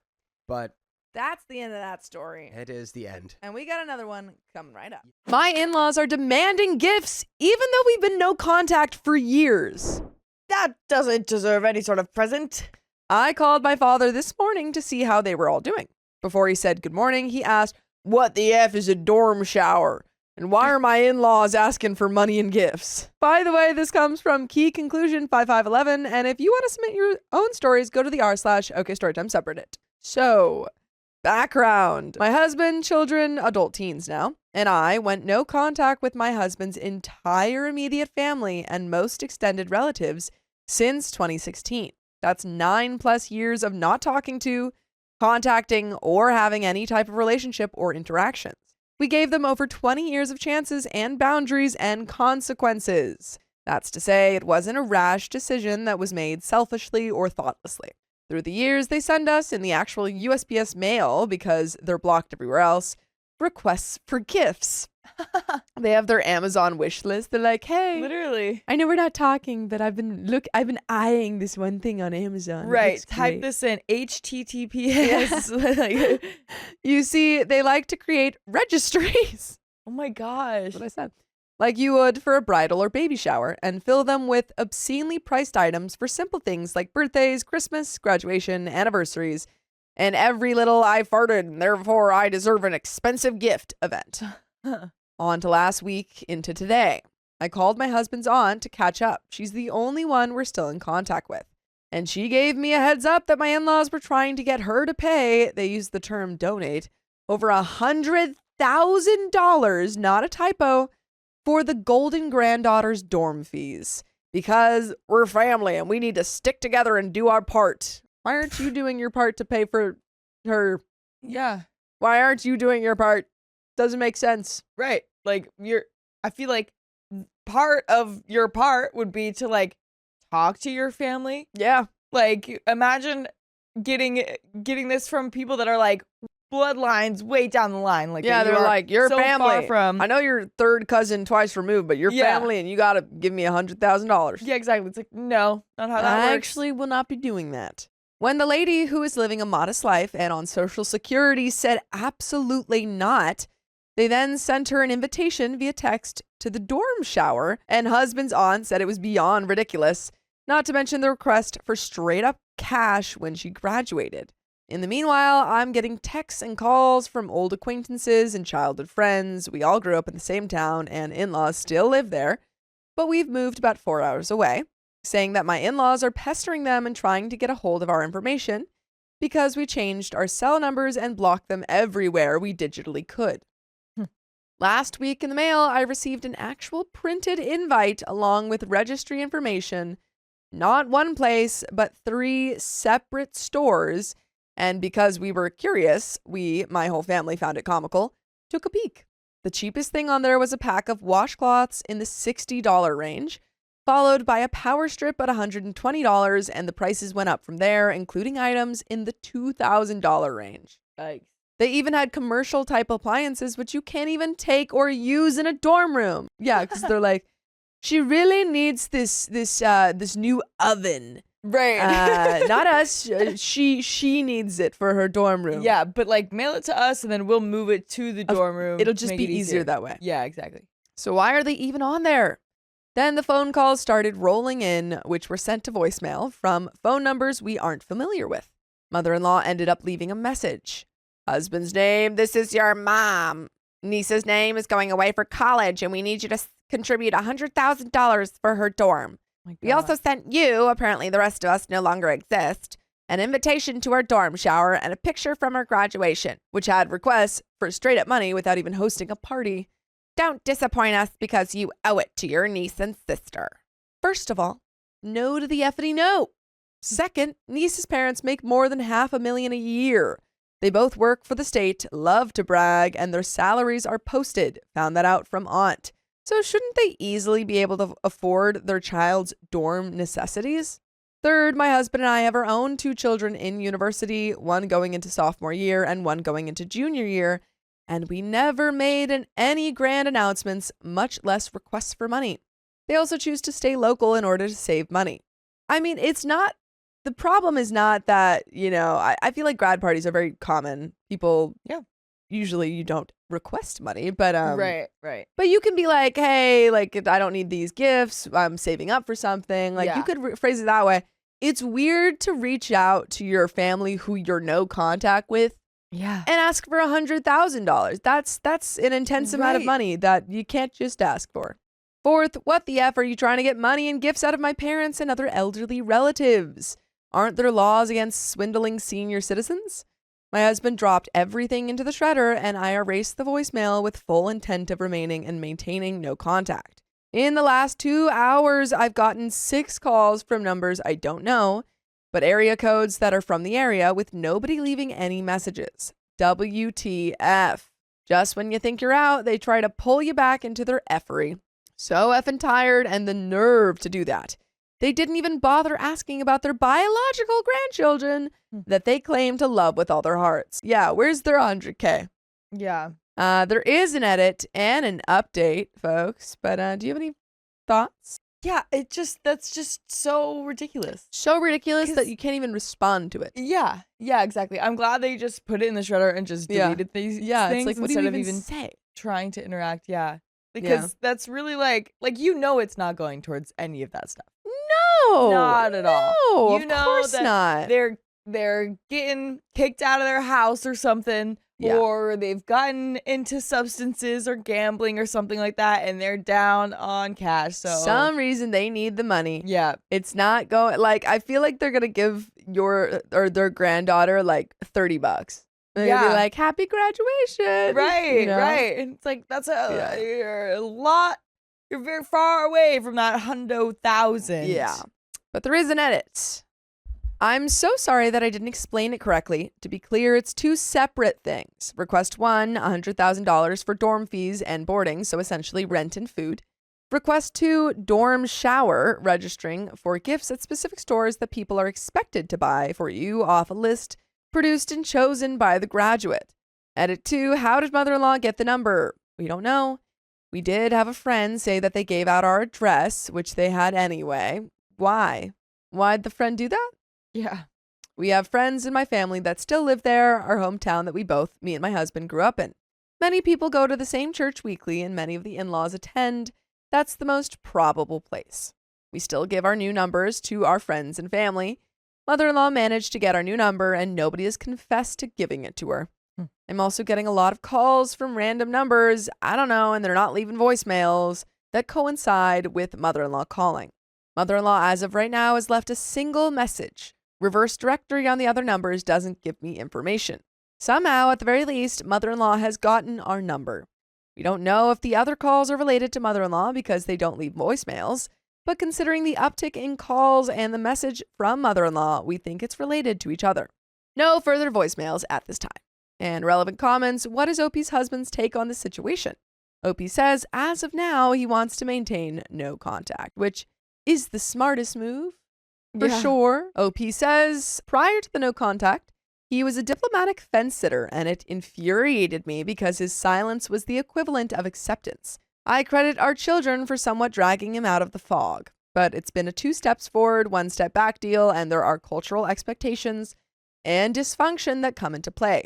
Brainwashing would be the best way to describe it, and doing what they wanted was his easiest choice.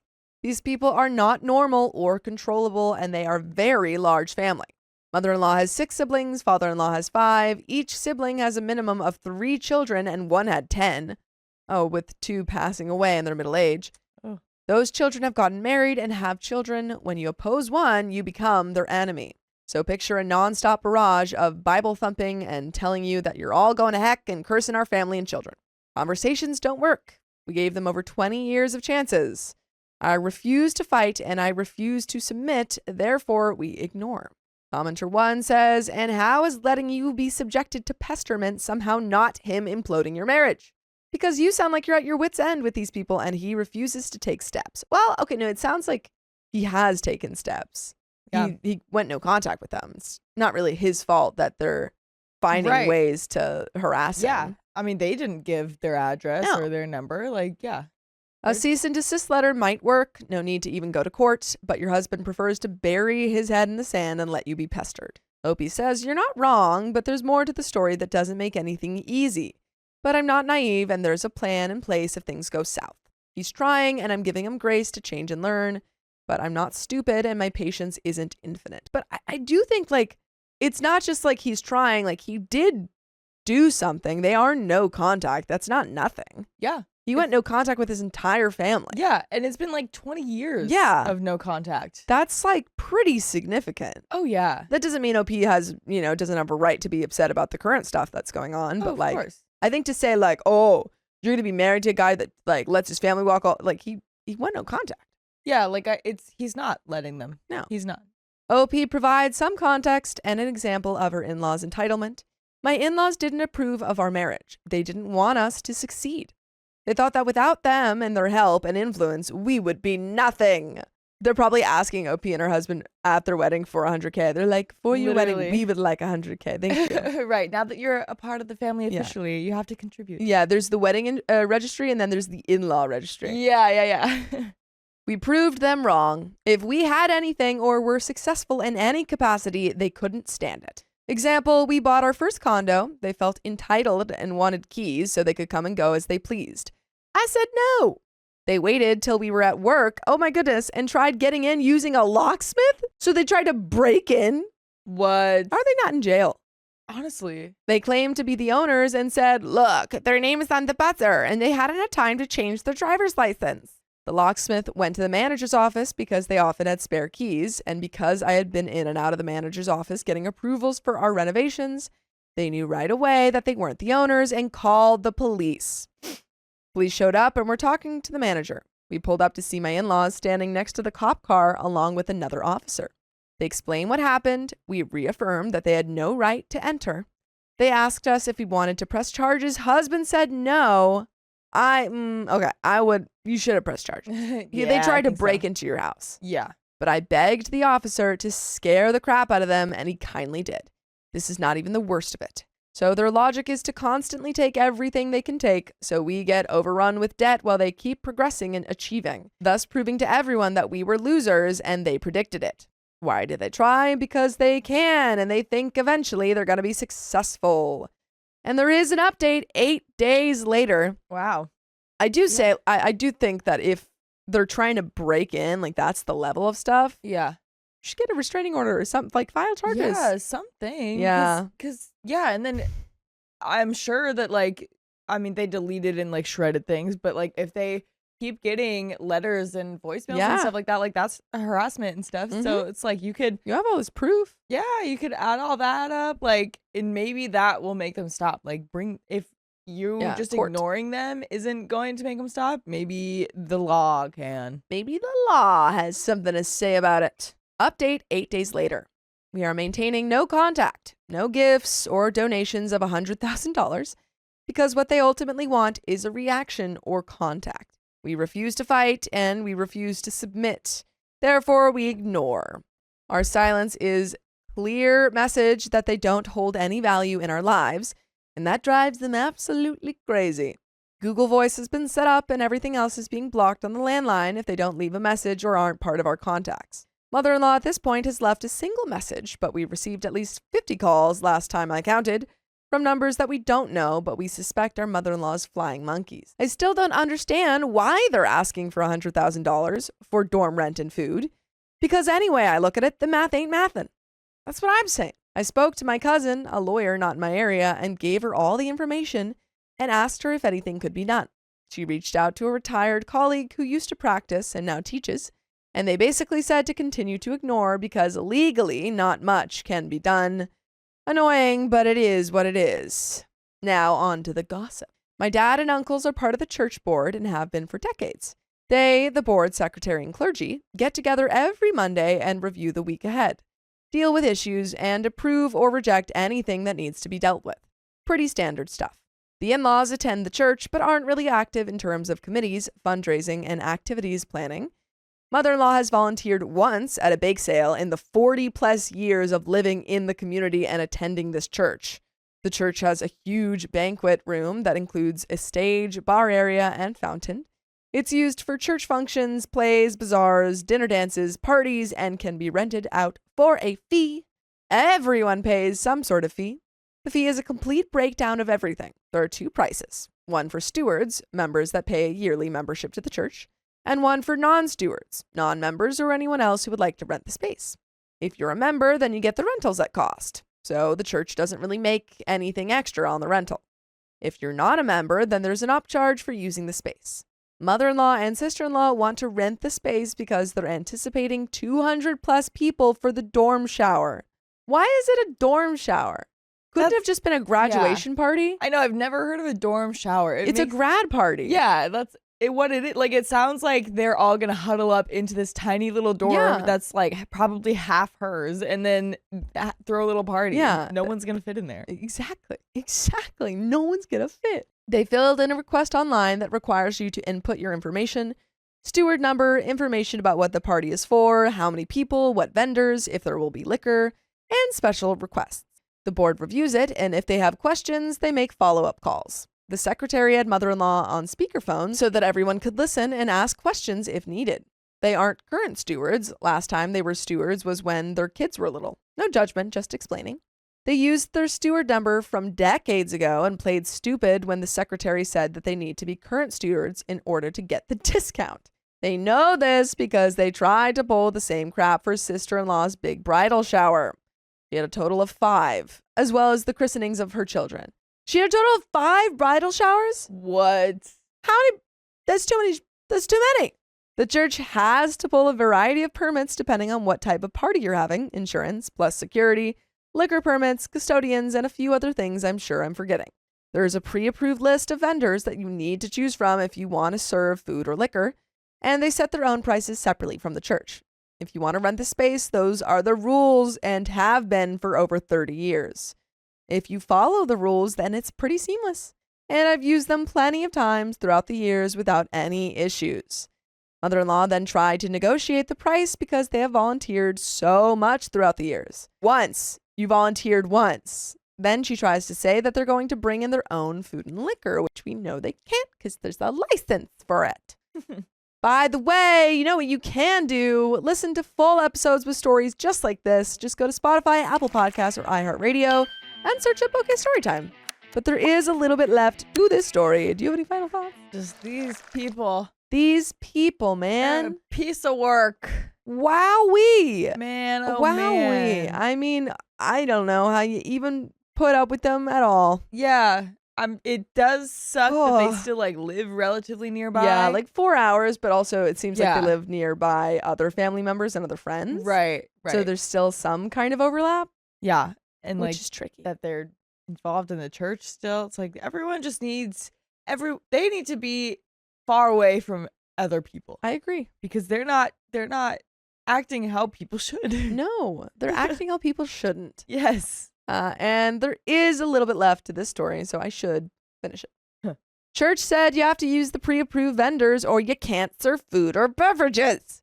Then mother-in-law pivots and wants to charge a fee to enter and have a cash bar so she can use the space. Oh my god. And knowing her, upcharge to make a profit. Yes, use the church's space to upcharge. That's crazy. That's so wild. The church explains that there would be additional paperwork and fees for that paperwork. Mother-in-law doesn't like that and says to just forget it. Under special request, she wants the choir to donate a performance, and at the end, they wanted to do some sort of parade. My dad said that they were all just sitting there shaking their heads at the ridiculousness of mother-in-law. The fact that the party is supposed to happen, supposedly, the first week of August, with the address on the original invite being sister-in-law's house address. So 200 plus people are going to go into a residential neighborhood with limited parking for a dorm shower. I'm sure it'll be as classy as they are.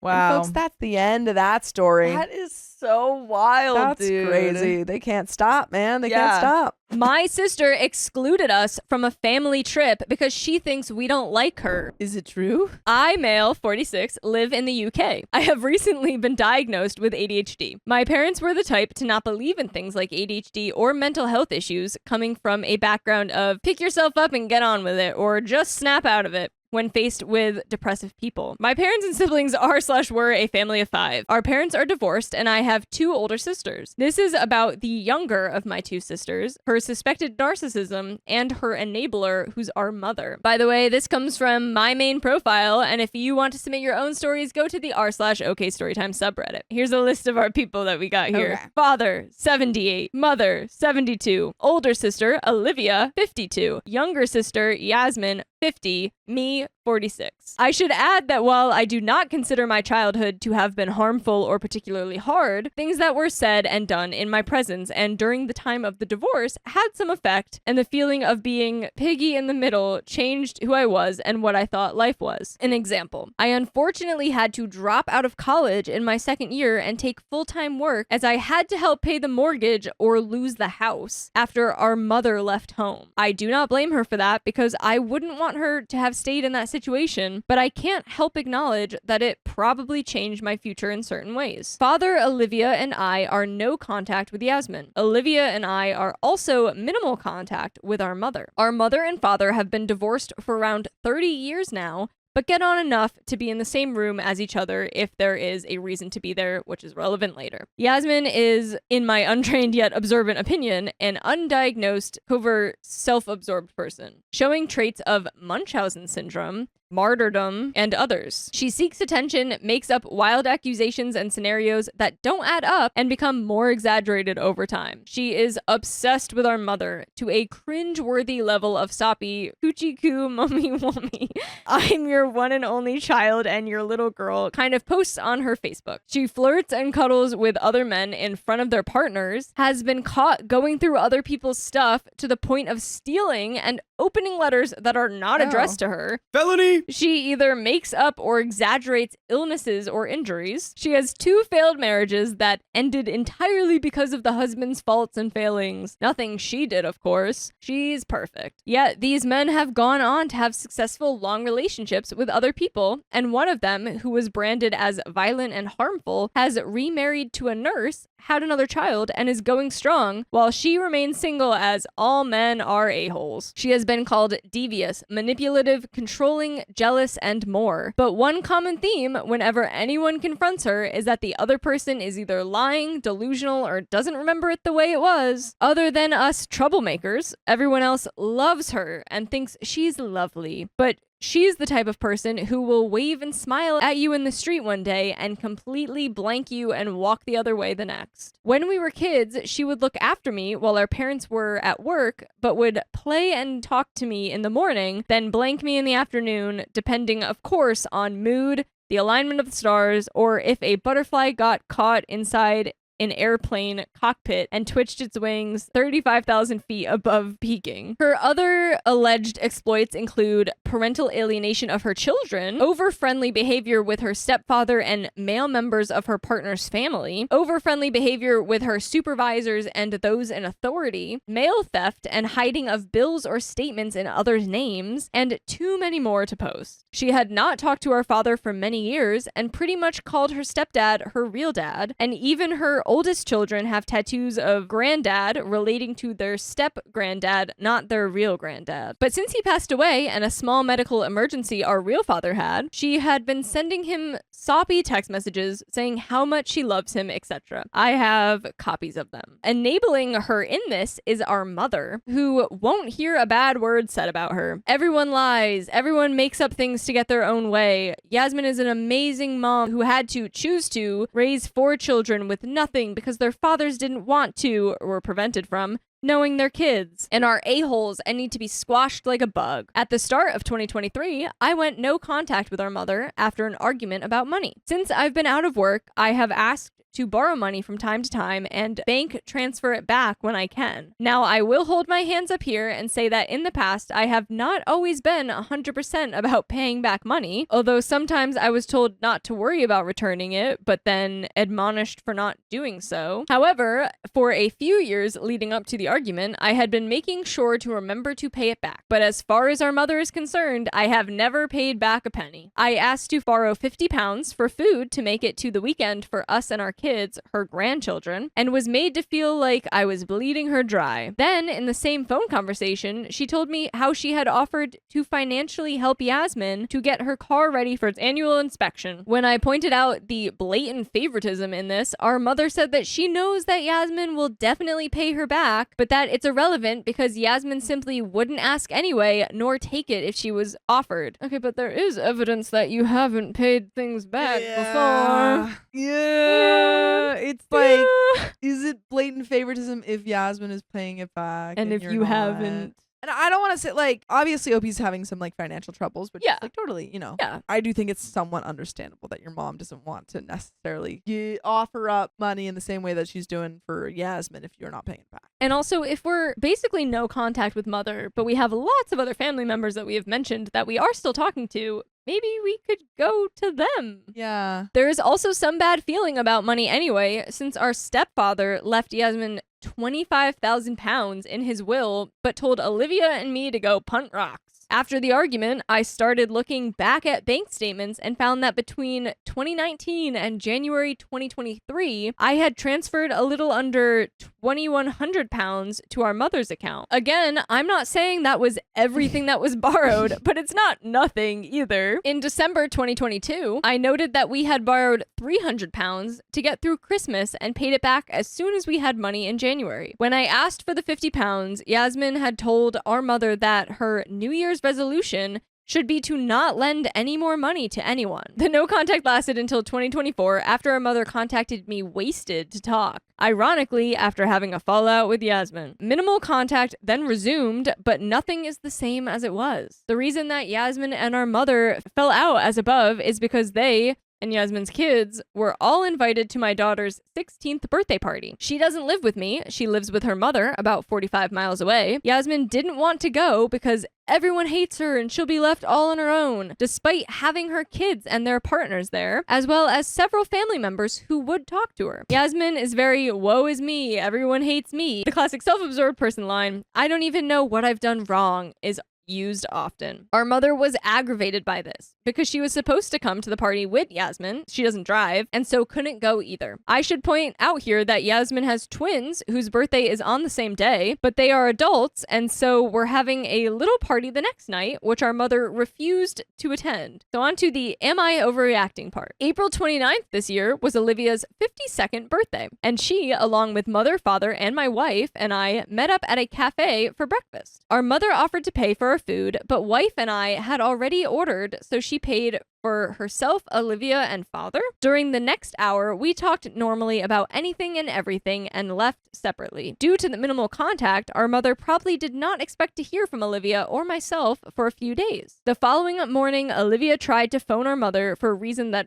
I forgot to ask. Someone answered her phone, and Olivia found out that our mother had accidentally left her phone in the departure lounge of Heathrow Airport. Oof. Which is about 120 miles away. Oof. Through a bit of back and forth, we discovered that Yasmin and our mother had taken a flight to New York for 4 days. Olivia and I knew nothing about this despite having seen her the previous day, and after finally getting through our aunt, mother's sisters, we were told that Yasmin had asked that we not be told prior to their leaving because, and I quote, we all hate her. Needless to say, this was quite the shock, but my first thought was, what difference did it make if Olivia and I knew about it before they went? How does that affect them? This seems to be the drama that Yasmin loves to cause. She thrives on it, and I can imagine on the outside she was very much, please don't tell them, they hate me and I'm scared. But on the inside, she was loving the drama it caused and how easily she could manipulate our mother and other family to discount our thoughts or opinions by using the possible reaction we might have to reinforce her insistence that she is perfect and it's the rest of us who are unreasonable and controlling or cruel. I'm torn on how to feel about this. On the one hand, it's really none of my business what they get up to and the circumstances are just what they are. This is more enabling of my Yasmin's twisted mentality, and now, to me at least, my mother has become exactly like her. There is now blatant favoritism and I once again should cut my losses and walk away, but you should never cut us out by listening to full episodes with stories just like this. Just go to Spotify, Apple Podcasts, or your favorite podcast app and search OK Storytime. It's also ironic to me that shortly before Olivia's birthday, a longtime friend of our mother had passed away, and our mother was disgusted that none of her friend's children had come to see their mother because they had fallen out and her friend had ultimately passed away alone. She noted that she hopes it would never happen to her, and then a few days later, she participated in, well, this. So, am I overreacting? I don't know. It feels like you don't like either of them, and that's fine. Yeah. I want my brother as my maid of honor, but my friend thinks it's creepy. Is your brother creepy? Because that's the only thing. I, 25 female, am planning my wedding to my awesome fiance, and am so excited. We've been planning the event and will be married later in the year. He has his best man, his brother, and groomsmen mostly picked out. I thought I did too. We each have 6 people, and I have 5 female bridesmaids and a man of honor, which I want to be my brother. 35 male. My bridesmaids think this isn't a great idea, and if you are hurt I'm not choosing them instead. Here's why I want to choose my brother. By the way, this comes from Wedding Drama 1205, and if you want to submit your own stories, go to the r/OKStorytime subreddit. My biological mother lost custody of me when I was 4, and I was put in an emergency foster situation with a family. I lived with them for 6 months, but was then put back into my mother's case. From 4.5-ish to 6, I lived with my mother, and it was bad. She was too sick, too addicted, weak to handle a child, and by 6, I was being adopted out. By some miracle, the family who took me in at 4 got a hold in the system, and I went to live with them and was later adopted. The family had boys. The youngest was 16 when I got there. I was terrified of him when I got there, which they told me about recently. I have no recollection of that.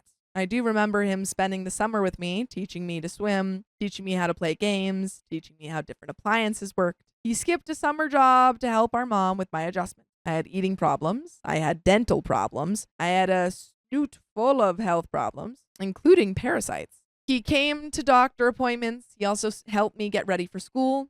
I hadn't started kindergarten yet and would actually never go. He and my mom would do learning activities with me, and by September, I was okay to enter 1st grade. I used to lie on my stomach and play geography games with him, and he'd reward me with reasons. We were very close. He didn't go away to college, as is tradition, and instead stayed home to go to a good university locally. He pick me up from school some days, and from 6 to 12, I had an older brother to rely on. He eventually moved out and went to medical school. He's such a great person for that field. Very literally, my brother helped save my life. He was calm, stable influence in my life.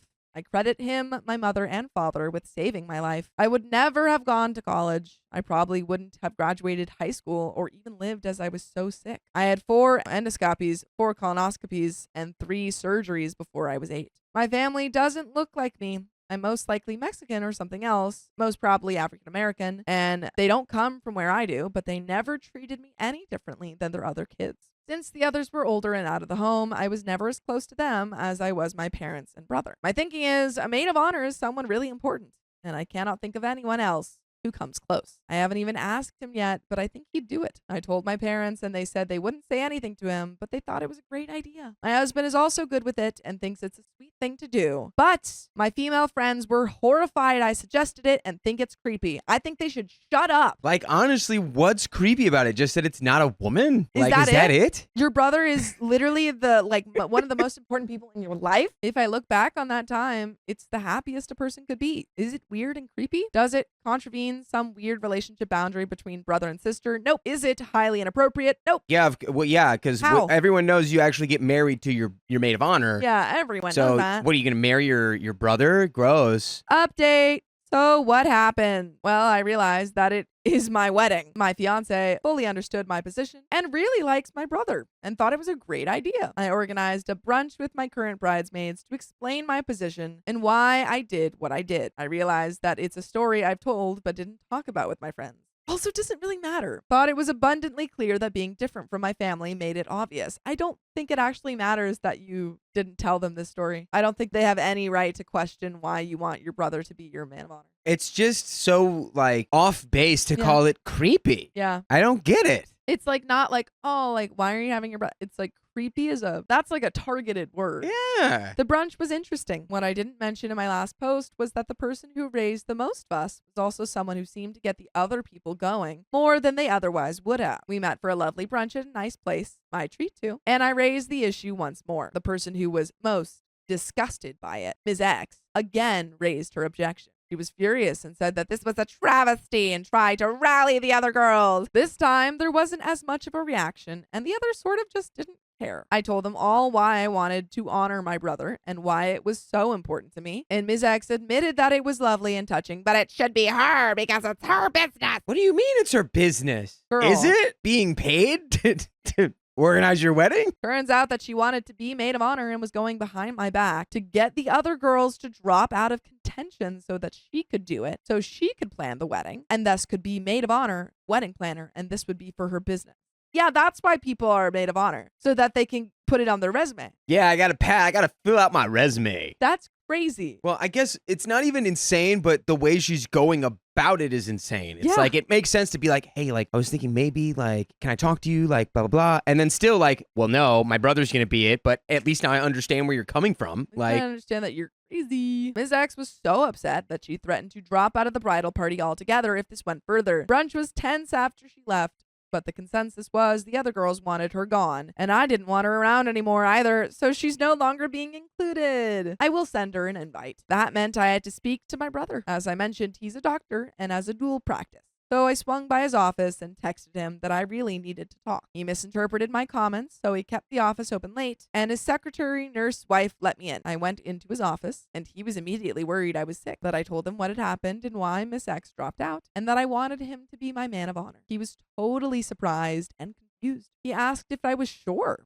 and that I really shouldn't feel compelled, which is when I began crying. I had so much pent-up emotion, so he made me laugh, which meant I was snorting, laughing, crying, which is my usual. He said he would be delighted, but it wasn't really good at bridal showers, so he would need help. By the way, we need your help in listening to full episodes with stories just like this. Just go to Spotify, Apple Podcasts, or iHeartRadio and search up OK Storytime. There is a little bit left of the story, but this is so cute. listen up, people. Listen Whose up, wedding y'all. is it? It's OP's wedding. So who gets to make those decisions? OP. Who's the stinky lady? OP's friend, Ms. X. Mrs. X can go be a stinky flower in the Yeah, go find rainforest where they another make wedding those. to plan for your resume. Yeah, I mean, look, That's such a Again- crazy reason to want to be a bridesmaid. or a maid another of honor. perfect example. If you would have just had open, clear communication. You literally probably could have planned that wedding. yeah, you Brother could have. doesn't know how to. You could have been like, hey, this is kind of this job that I've been working on. Would you be okay with me helping plan the wedding or,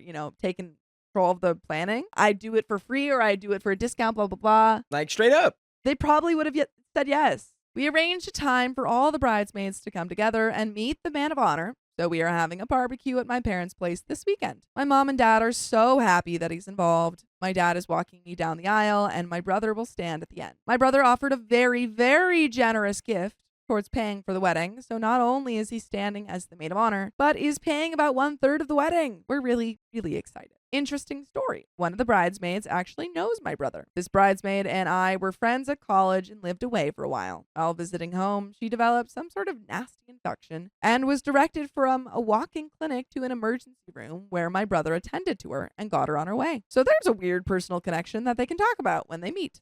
Hey, you landed something somewhere. Glad to meet you again. All in all, I'm sad one friend turned out to be so selfish, but I'm happy to get my man of honor. Yay! Yay! Yay! We Love did that. it! Love that. So cute. It'd be so funny if she that person came up and started talking about the medical procedure that Yeah. he did, and he's like, I can't talk about that. It's the Hippocratic Oath. But folks, that's the end of that story. My nephew wants to drive my car for prom, but I don't trust him enough. Is he a bad driver? I, 32 male, have a nephew, Josh, 18 male, and a niece, Sarah, 16 female.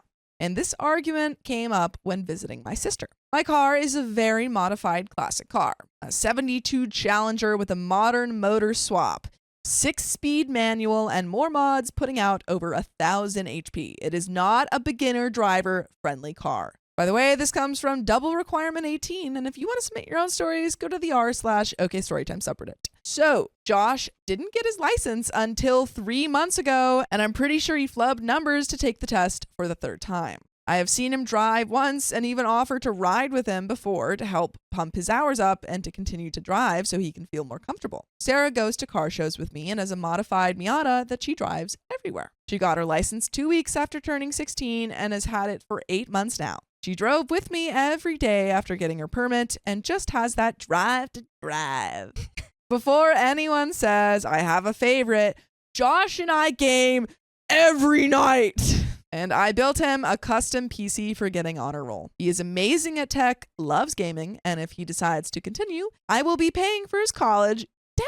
Oh my God. And will offer him a job at my business, which offers specialized tech services. I have told both of them the dollar amounts I have saved up that will be for them for the future. If they want to use it for school, training, down payment on a house, travel, it will be theirs as long as they can tell me they have a plan. I bought both of them their first cars after they got their licenses and try to keep everything as close to fair as I can with them. I was over for dinner and Josh said he can't wait for prom and was asking if he could use my car to drive his date. I told him I was not comfortable with him driving my car and that I would gladly drive him and his date and even wear a suit and funny hat to be his driver. He threw a fit and said that I would let Sarah take the car if she asked. I said if she kept driving and showing the control she has, I would consider it. I told him I feel he has not been driving long enough to be able to control this car and that I would be worried for his and his date's safety. I also told him I would trust him with my PC before I'd even let Sarah play The Sims on it, and it's just how they're different people with different interests. My sister said I should have just said no. Honestly, yeah, but also your nephew shouldn't be like demanding things from his uncle who's given him everything. I'm also just like, what's so crazy about this car that despite the fact that he's only been driving for 3 months, fair. Yeah. Why is he like, you wouldn't be able to handle the car? Well, I Like, think it's like I think it's just a really nice car, and he doesn't want an 18-year-old who's not great at driving it. I honestly think that's totally fair. My that's parents, totally fair. I have been driving since I was freaking like 15. My parents still will not let me drive their cars. I'm like, hey, can I borrow? They're like, no. I'm a great driver. And they're like, no, they wouldn't let anyone drive their cars. I guess. But I have always told them I will never lie to them and explain myself why, because they are almost adults and deserve to hear the truth. I won't be rude to them, however. He has since not played games with me and not responded to my text. His father says I am the a-hole. My sister said I should have just said no, but now should just let him use the car. Sarah says she would be scared to drive the car. Our parents said I should have just said no. Am I the a-hole? There are some comments, but no, it's your car. You have full say over your car. It's literally your car. The sister has not shown anything wrong, or your niece, but your nephew is a little bit spoiled. Relevant comments. Mike J2461 says, dude's 32, plays video games with his nephew every night, puts money away for the niece and nephew, is also offering to pay for their college. I forgot about that too. I think it's time he grows up and finds outside interests and lets the parents rent their son a supercar. Seems like a really weird situation. OP says, I run my own tech company. My wife passed away. 4 years ago. I decided to live my life the way I want, and that includes spending time with my family.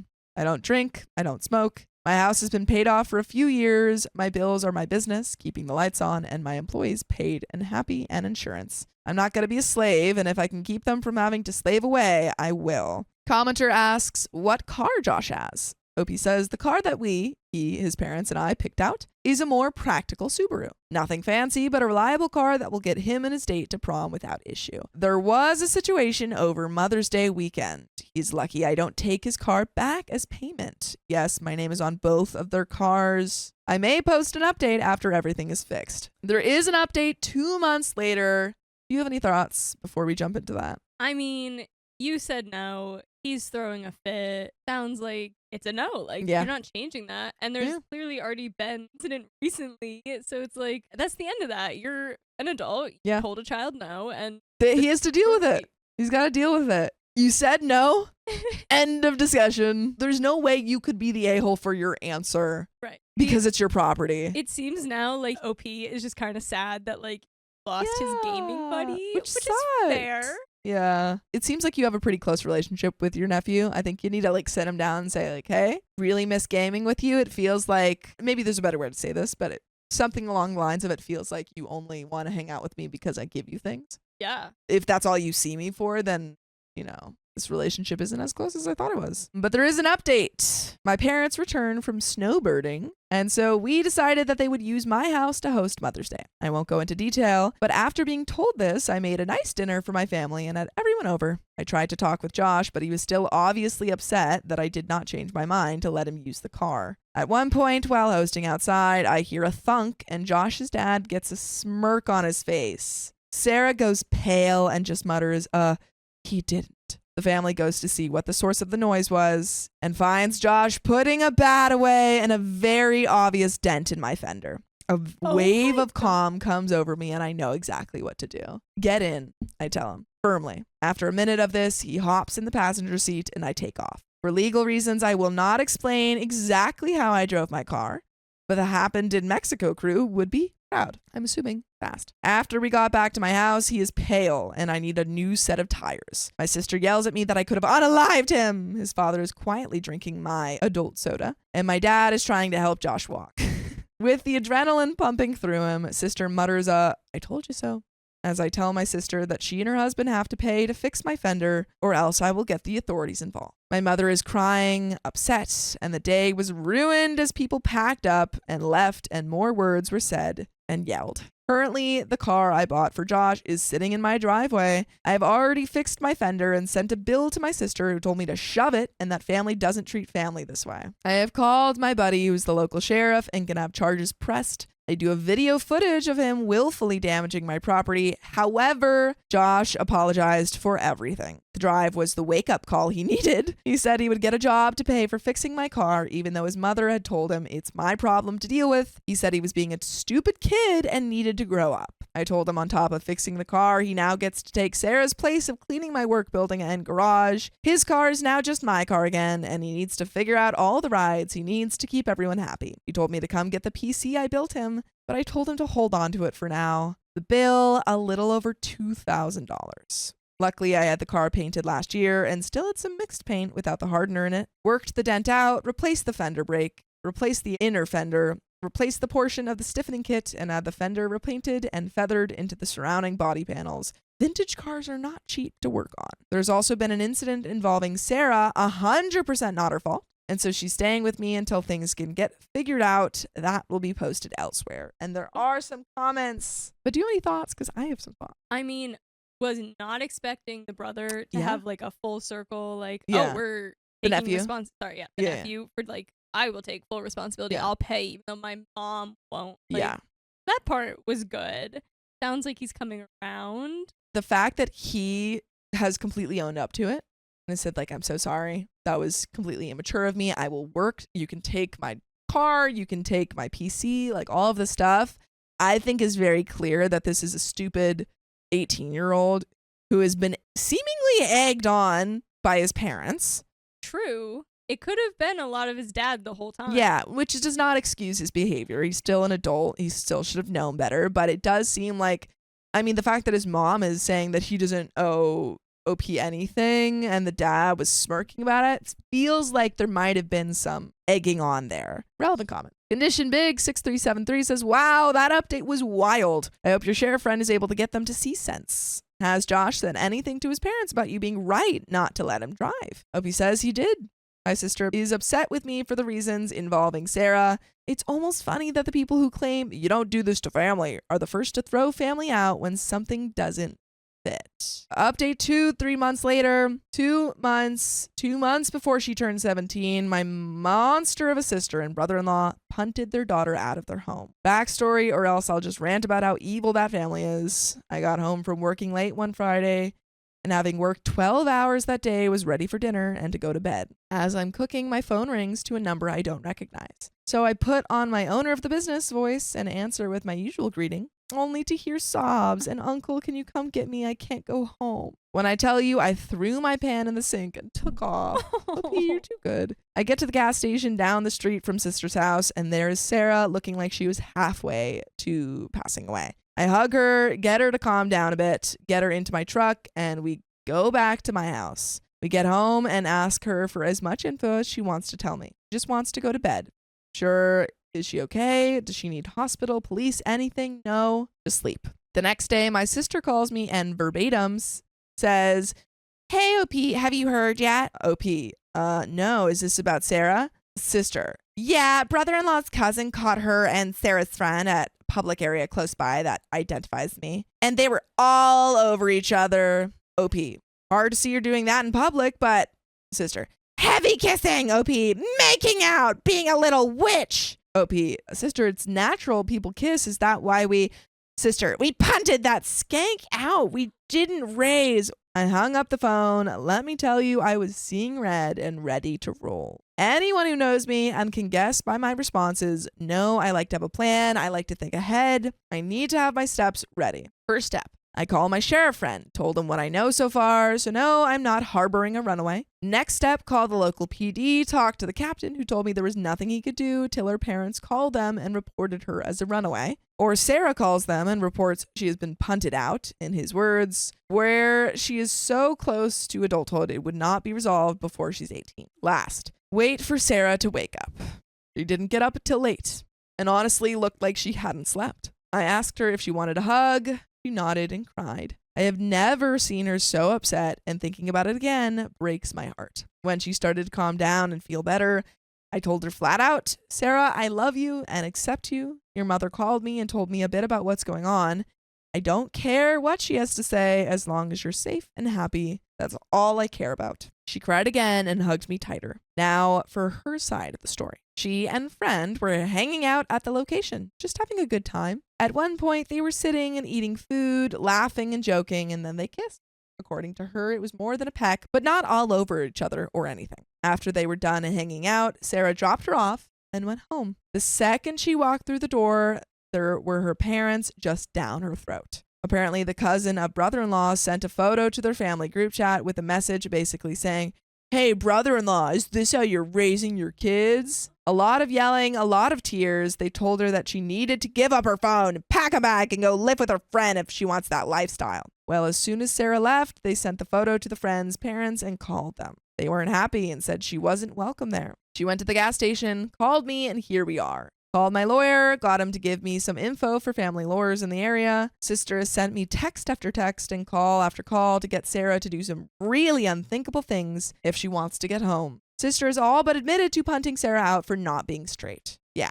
So, first thought was right. They suck. They suck. Wow. So bad. The brother's cousin? Like, They all suck. So wow. I Well, wanna they all give her a suck. hug, They but all yeah. suck. But like to take a picture of this, like you see two girls kissing, and you're like freak, weirdo. Sending Why are it you to her taking parents. pictures of these like young girls? Yeah. And then you're outing her to her family. Weirdo. You suck. We worked with the family lawyer to get an emergency protective order and worked with CPS to try and give me temporary custody. Sister tried to claim she ran away from home. To claim that she ran away from home, probably not to actually get her back in the home because they kicked her No. out, but probably just to keep her from having a safe place. Yeah. Yeah. Oh my God. Yeah. Yeah.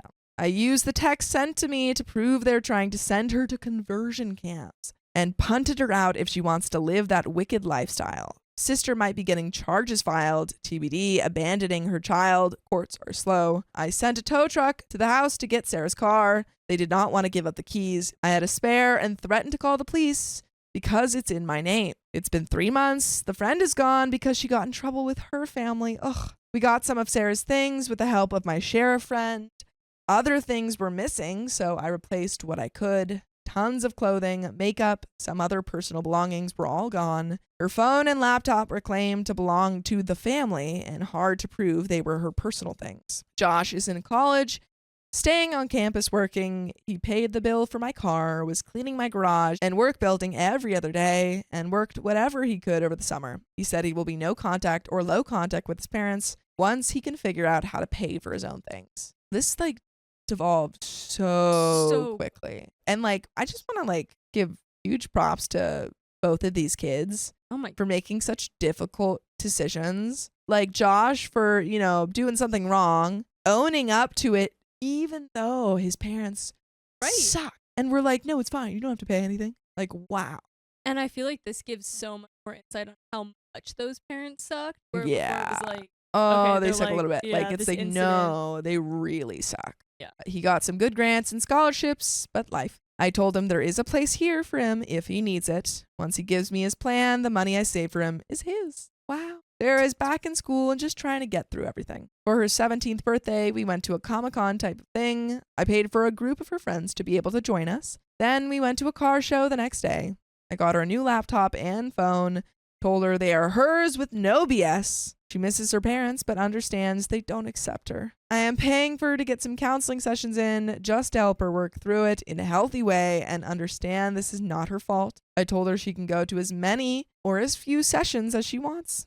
My parents are not taking sides, and it upsets my sister to the point of pushing them away. In her mind, if they are not against me, they are against her. I reminded my parents that by not saying what my sister did was wrong is supporting her. I was told to not put words in their mouth. I called them bigots like my sister and asked if that's where she got it from. A story for another time. It would be just as long as this one. More family is found out and put 2 and 2 together. My sister is extra mad at me because I'm good with computers, and obviously I was the one to put the story all over TikTok. She's trying to turn the story that I am turning everyone against her, poisoning Sarah with money, and whatever BS she can try and turn. The majority of my family sides with Sarah. The majority of brother-in-law's family sides with brother-in-law. Who needs them? Who needs any of them? I've asked Sarah what she wants to do for the upcoming holidays. We will probably do a Friendsgiving and keep it low-key. I have a protection order against my sister and her husband at this point. Sarah's is a little more tricky, but they are no longer listed for her school contact, and the police will be called if they show up there.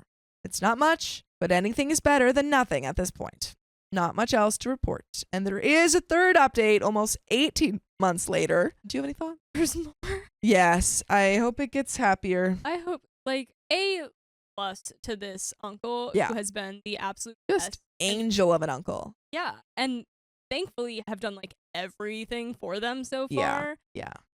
That family sucks. Yeah, I just think it's so amazing that OP went through this terrible loss of his wife and then was like, I want to give all of this money that I have to my niece and nephew. Yeah. And probably also because their parents suck so much. He was like, I want to take care of them because their parents are obviously not, and has provided them a safe place, so much so that they feel so comfortable going to you when they need you. Like, just props to you, OP. Update. Wow, hard to believe it's been 2 years. I've had a few comments, messages, and more. Here's the update. Life goes on. Josh is still in college, has his own apartment, and got a job closer to where he goes to school. He lives with his girlfriend and has a plan for the future. He has access to his account I made for him on his terms and is doing what he wants. I still enjoy his company and like the man he is becoming. He made up with his parents but hasn't forgive them, which upset Sarah. Maybe that he made up with them, but he is his own person. I think he's hoping that him still talking to them, he can help try to make things normal, but I'm not sure. We don't discuss it. Sarah still lives with me, aged out of the system before anything could be done. She has a good group of friends and a job that she enjoys but wants more. She has not forgiven her parents, and I told her she needs to do what's best for her. I don't think she owes them that forgiveness. Nope. She did not take my car to prom. She took her own Miata and had a blast, minus the fact her date stood her up. No! Teenage girl drama never ends. Being a sudden parent is harder than I thought, but I wouldn't trade it for anything. She still goes to regular counseling, and I encourage her to express herself however she needs. I have changed the basement around to hold an area for her to have her costume stuff, cosplay, and she has her own bay in the garage for her car and has slowly been buying her own tools. I've gone to counseling myself to help with the feeling of loss that I was holding on to since my wife passed. It has helped me quite a bit and helped me realize exactly what and why I was acting the way I was, and why I let my family get away with so much. My sister and her husband got some mild plea deal BS that ended up with a minimum fine and some community service. The joys of our police system. Sarah is looking into going to a tech/trade school for welding and or auto mechanic. I joked if I could hire her to work on my cars for me. Company is going crazy. I have hired more techs. I had a couple move to different jobs and have been straight out for the last 2 years. Sarah, Josh, and Josh's girlfriend will be joining me on a trip to Disney this summer. Sarah and I want to build lightsabers. Josh is excited about the world of Avatar. I asked Sarah if she was okay with Josh and his girlfriend joining us. She said yes. I have a new girlfriend. Okay, OP. Okay. I see you. We met and hit it off and decided to see how things go. Still early, but for the first time, I don't feel like I'm betraying my wife. She's not joining us for Disney. She wants us to have a great family trip we deserve. My parents suddenly don't force my house for family gatherings anymore. Weird. They also can't understand how much they have and continue to hurt Sarah by supporting what her mother did. Sarah suggested we host international exchange students. I'm still on the fence about it, but we'll consider it. I am not used to the house being this full all the time, and I'm starting to like it. I'm so like in love with how he has now kind of just like Sarah is like his daughter. Like in a way she always was, but it's like going into cars, probably because of him, going to trade school. This is so sweet. And he like lost his wife and he had this like empty house and like saw it. Sarah came in and now he wants a fuller house. This is so sweet. It's so sad, but also so sweet. Out of the saddest thing. Yeah. But beautiful. I love this. Why are you and your sister so different? Someone asks. OP responds, my parents spoiled her and had nothing left for me. I was 14 when Josh was born, and from that moment on, I could fend for myself in my parents' eyes. They had to help her and her kid, then kids, when Sarah came around when I was 16. There is an age gap between my sister and myself, and I think you can guess which one of us was the oops. Someone asks about OP's wife. She passed away, found when we were trying to start our own family.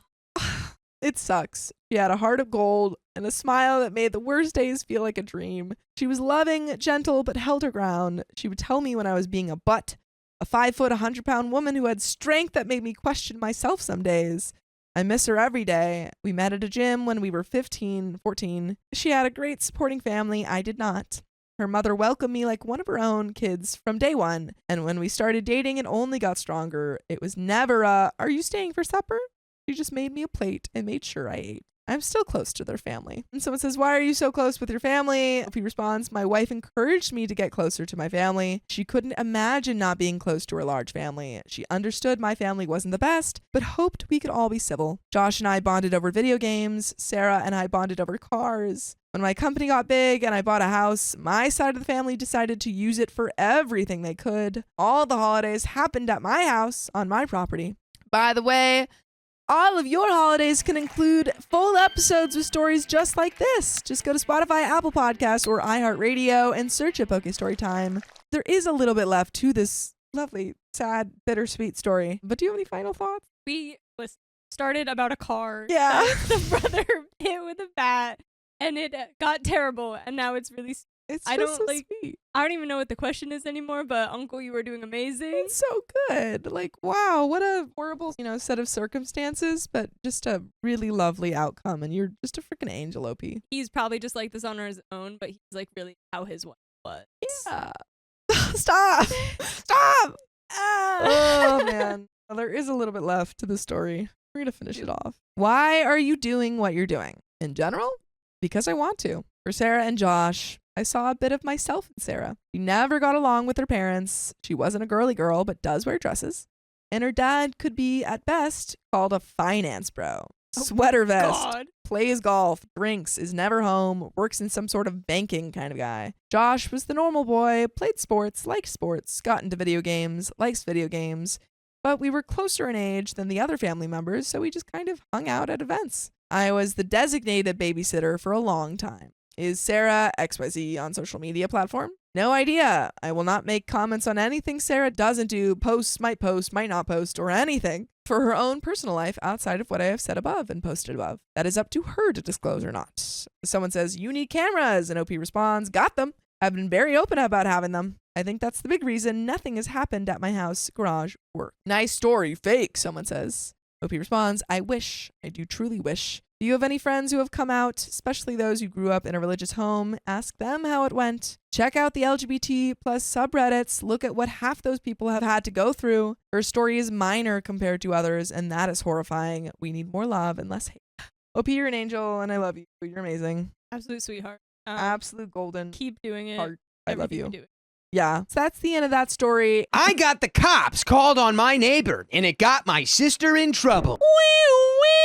You're under arrest. Background. I, 40 female, am unmarried with no kids. My sister, 45 female, is married with 3 kids and bought a house about 3 or 4 years ago in the super nice suburb in our town. It's a great area with lots of parks, trails, really good school system. I found and bought a house in the same neighborhood. I loved it for the size of the yard. Great for my dog. Love how I can walk or jog to all the trails and the local lake. It is, however, very suburban, and most of the people here have families, making me a little bit of an outlier, but I'm fine with that. I don't really care. By the way, this comes from user apprehensivecan1008, and if you want to go to submit your own stories, why don't you go to the r/OK Storytime subreddit. I live in the house by myself. Neighbors have been nice, but most of them hang out with each other and have play dates with the kids. There are neighborhood barbecues that I have been to. A week ago, I'm watching TV at home around 9 p.m., and all of a sudden, my dogs start going crazy. My doorbell rings multiple times and then rapid knocking. I jump off of my couch, look at my Ring doorbell, and it's a stranger, male, knocking at my door. That's horrifying. I have no idea who he is, and he just keeps banging on my door. My dogs are freaking out, so I called the cops. He goes away after about 5 to 7 minutes. The cops show up 20 minutes later. I showed them the video. They told me they know who it is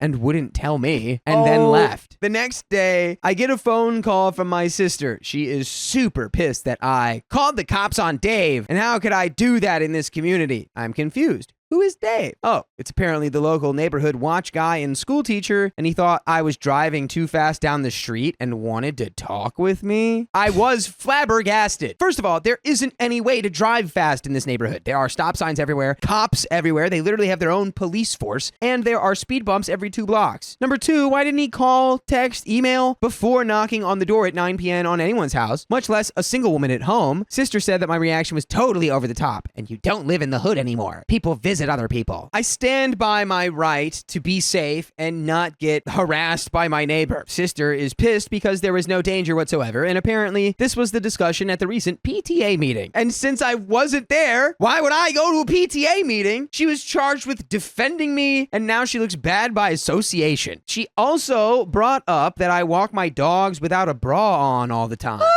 And that's just not good. Oh my God, there's blood running through the streets.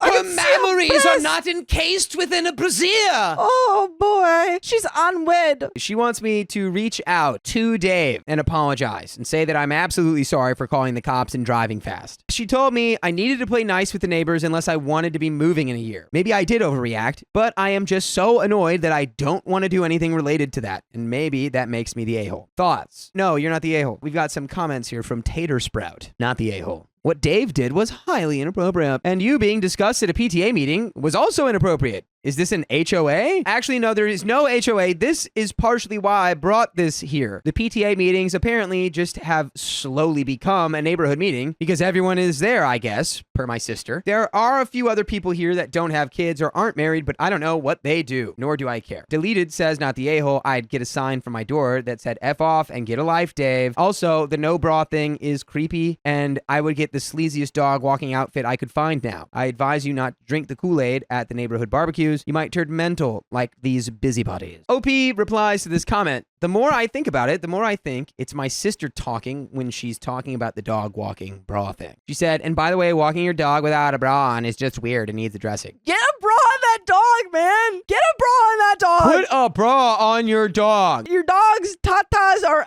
swinging. Everyone's seeing them. Put a bra on that Come dog. on. What are we, Dana Carvey playing Bill Clinton at the beginning of that one show? I don't know. Maybe she's more of a prude than I realized. Half-Life 976 says, not the a-hole. Dave needs to keep his nose out of people's business and learn to knock politely. Busybodies are the worst. I would move out of Stepford if I were you. That small town mentality is toxic. I will walk my dog braless today in your honor. OP says, go braless! Honestly, walking a dog braless wasn't even something that crossed my mind. I walk them early in the morning in my pajamas with a cup of coffee in my hand. That commenter replies, they need something to talk about and you're the only unordinary element in their very ordinary world. Tell them to start swinging on you. If the boredom is that bad, leave you out of their discussion. Interesting how your sister is on their side. Did she always forego loyalty just to fit in with new friends? OP says, she's always been something. Half the reason I moved here is because she loves it here. She's constantly talked about how great the neighborhood was, how nice the parks were, how great it was to be able to just walk everywhere and the local bakery is super nice, blah, blah, blah, blah, blah, blah, blah. So this is her fault that her pig-headed little sister is ruining her reputation. Honestly, I feel like I should just go to the next PTA meeting to see if it is as big of a deal as she's saying it is. She sometimes blows things way out of proportion. Why didn't OP look before calling the police? Honestly, I didn't even think to do so. I rarely use the ring thing to do much more than watch my mailman drop off the mail. Literally, my dog started barking. I got up off the couch and then the doorbell rang in rapid succession. Ding dong, ding dong, ding dong, ding dong. I'm trying to grab my phone to see and grab the dogs. Then bang, bang, bang, bang, bang on my door. I saw someone I don't know banging on my door aggressively, so I just ran upstairs and called the cops. And there's an update here. I think I'm doing this right. I made acquaintances with my neighbors next door, the gardeners. They're empty nesters. That's what happens when you have whoopsie kids at 21, my neighbor. They're very nice people. They told me that the PTA meeting is nothing more than a reason for a bunch of people to get together for food and drinks, and if you really had something to talk about, you go to the real school board meeting. They told me when and where, and I went. Lo and behold, it's like a neighborhood barbecue. They all gather at someone's house and order pizza and bring drinks and maybe a couple of pies or desserts. Not everyone comes, really just the neighbors in that area, and then it rotates. I had a warm welcome, and no one really talked about school or kid stuff. My sister was there, but she avoided me. I ended up talking to a couple people and gently, aka very indirectly, brought up Dave, and everyone here was right. Everyone knows Dave. The general consensus is he's a busybody, has reported half the neighborhood to I don't even know. Nothing ever comes of it, and he's kind of a nuisance. He does have a loyal group of neighbors that defend him, but mostly just stay clear of him. I ended up telling my neighbor about what happened, and she laughed, saying that she would have done the exact same thing. And her husband chimed in, though if you open the door for Dave, the only thing to fear is that you will be talked to death. So all in all, no one seemed to care about what happened, and honestly, no one even seemed to know. And by the way, I know, and I want everyone to know, that you can listen to full episodes with stories just like this on Spotify, iHeartRadio, Apple Podcasts, wherever you listen to podcasts. Just search the name of our show, OK Storytime. Just search it up. And you can listen all day long. So true. For 60 days in a row, actually. But I don't want to listen to any more of what Dave has to say. Yeah, literally. I think I vote actual fart spray. But I honestly... vote fart spray. You open your door, you go... and then really you close does it. seem like your sister is making this whole big deal about stuff that just her and Dave are going over, because it seems like the rest of the neighborhood is like, what? Yeah, Dave's a freaking nuisance. Yeah, it seems So like don't worry about them. Ignore them. Be like, no, sorry, I'm gonna not open the door at late at night for a stranger. Normal even now thing, that I know you, very Dave, normal. I'm not gonna open the door for you late at night. not if you're knocking like that. Nope.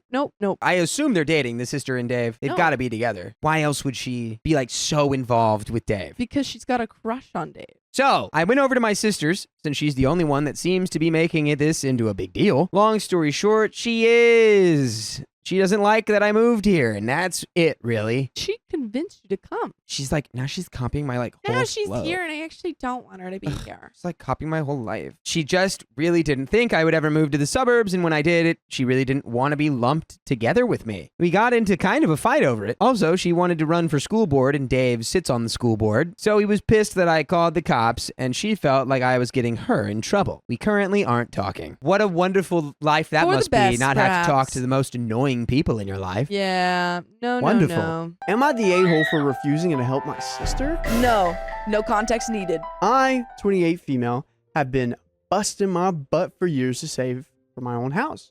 I work in software, so I make a decent amount of money, but it still takes forever to build up a good down payment.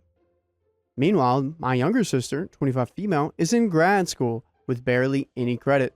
Her parents, both in mid-50s, found a house near them and decided she needs it.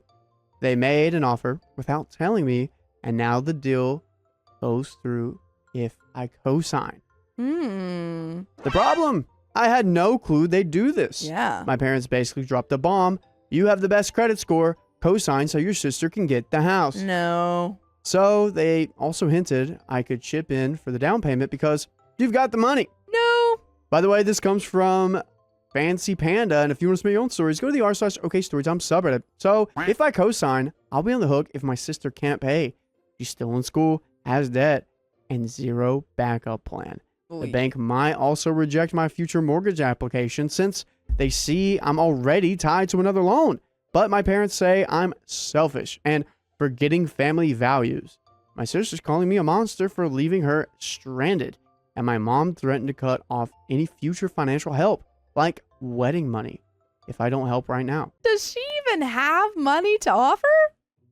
If they're asking you to co-sign and you to help provide money, I don't think they have money to offer. So like, what are they even threatening you with? They've got empty promises. Yeah. Those are empty threats. So why can't your sister just get an apartment like every other 25-year-old? Well, because she has no co-signer.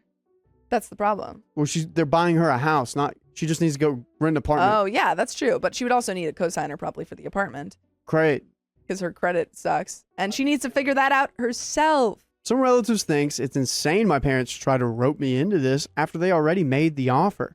Others say I should just do it for the family's sake. Mm-mm. I feel guilty, but also mad they put me in this spot. Don't put your credit on the line. Am I the a-hole for protecting my own finances, or are they wrong for strong-arming me into co-signing a mortgage I never wanted in the first place?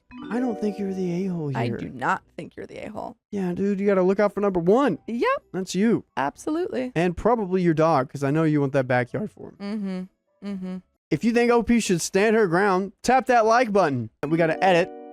I'm actually adopted, LMAO. Forgot to mention in my confused and angry state. Is that why they want to take your money? Is that why they adopted you? Yeah, they were like, okay, OP, we got to get you into the ring.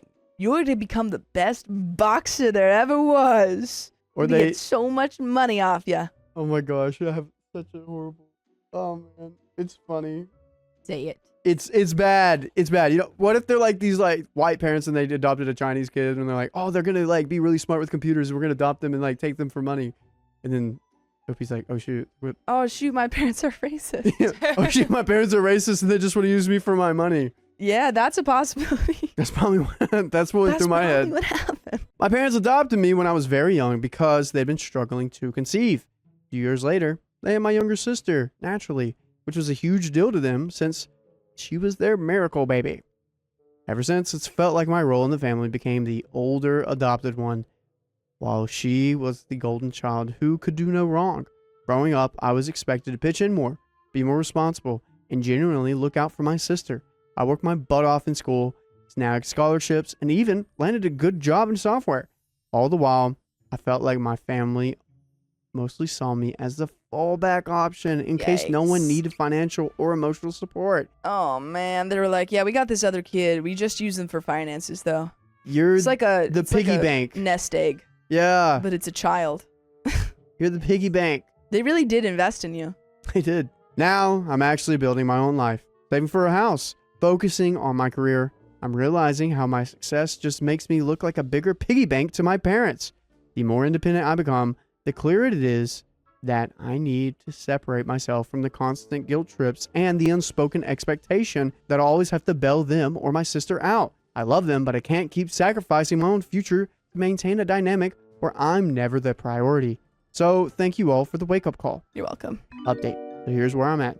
I'm absolutely not signing my sister's mortgage. Good. I'm definitely not pitching in for any down payment. Even better. This whole thing was the final push I needed to realize how messed up our family dynamic is and has been for ages. I mean, I've always known it was bad. Having them basically try to volunteer me and my finances without even asking just crossed the line I can't ignore anymore. Yeah, good on you, OP. Good on you. Your family sucks. I'm done. I've decided to cut ties. I'm already in the process of dropping any financial entanglements we may have, cutting off shared accounts, making sure they can't use my information for anything, and basically scrubbing them from my finances. My job lets me work remotely, so I'm planning to move out of state soon. Honestly, OP's like, I need to get as far away from these people as possible, otherwise they're going to try and steal my money. Yeah.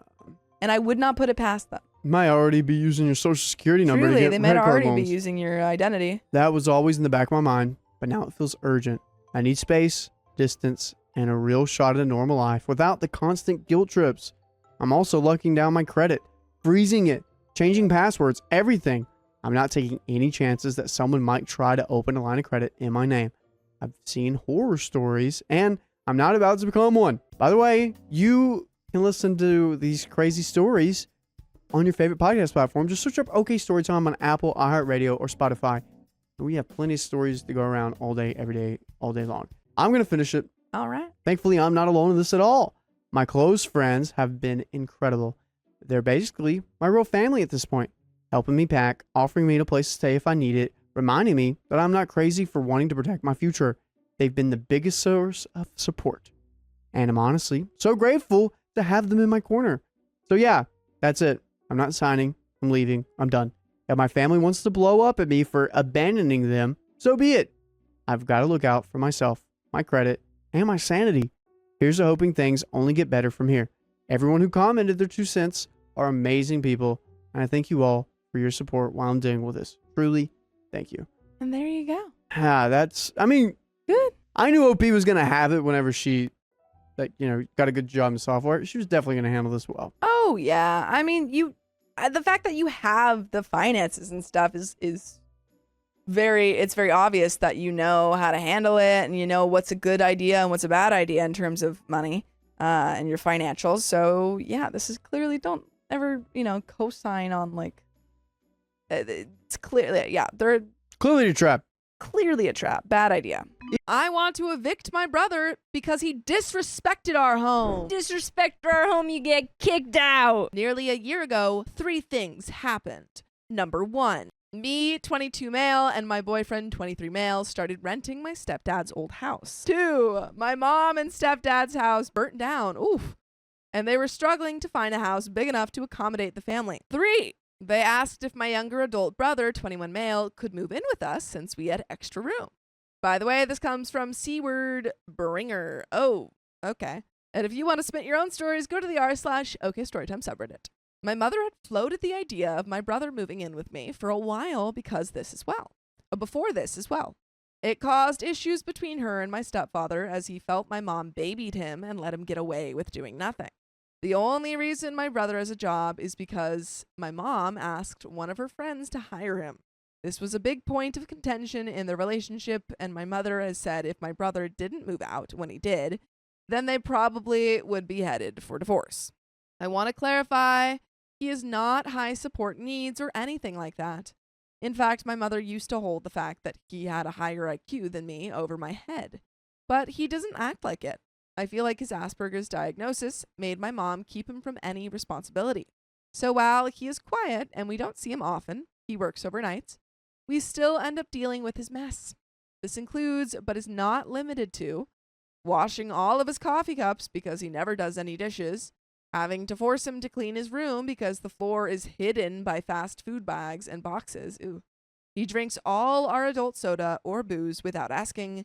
He never takes out the trash, never sweeps or mops, never helps with outside work. This all sort of came to a head last night/this morning.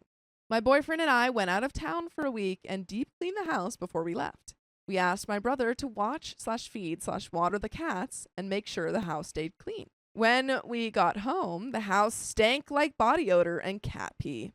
In the bathroom, all of our towels were in a pile by the door. Ew, and there were brown stains everywhere. Since we were tired, we just assumed the stains were from one of our cats, cleaned it, and then moved on. After that, I went to the kitchen and made spaghetti. It's worth noting that there is a sizable part of our kitchen ceiling missing, which leads to some pipes plus a small maintenance door next to our toilet in the upstairs bathroom. The next day, yesterday, after trying to pick up the towels, my boyfriend mentions he thinks that my brother overflowed the toilet while we were gone. We had also been having some mild food poisoning all day, and where the bathroom and the kitchen are connected, I just got the worst feeling. I asked my brother if he had overflowed the toilet while we were gone. He said yes, he had. I didn't really know what else to say, so I asked him to clean up thoroughly.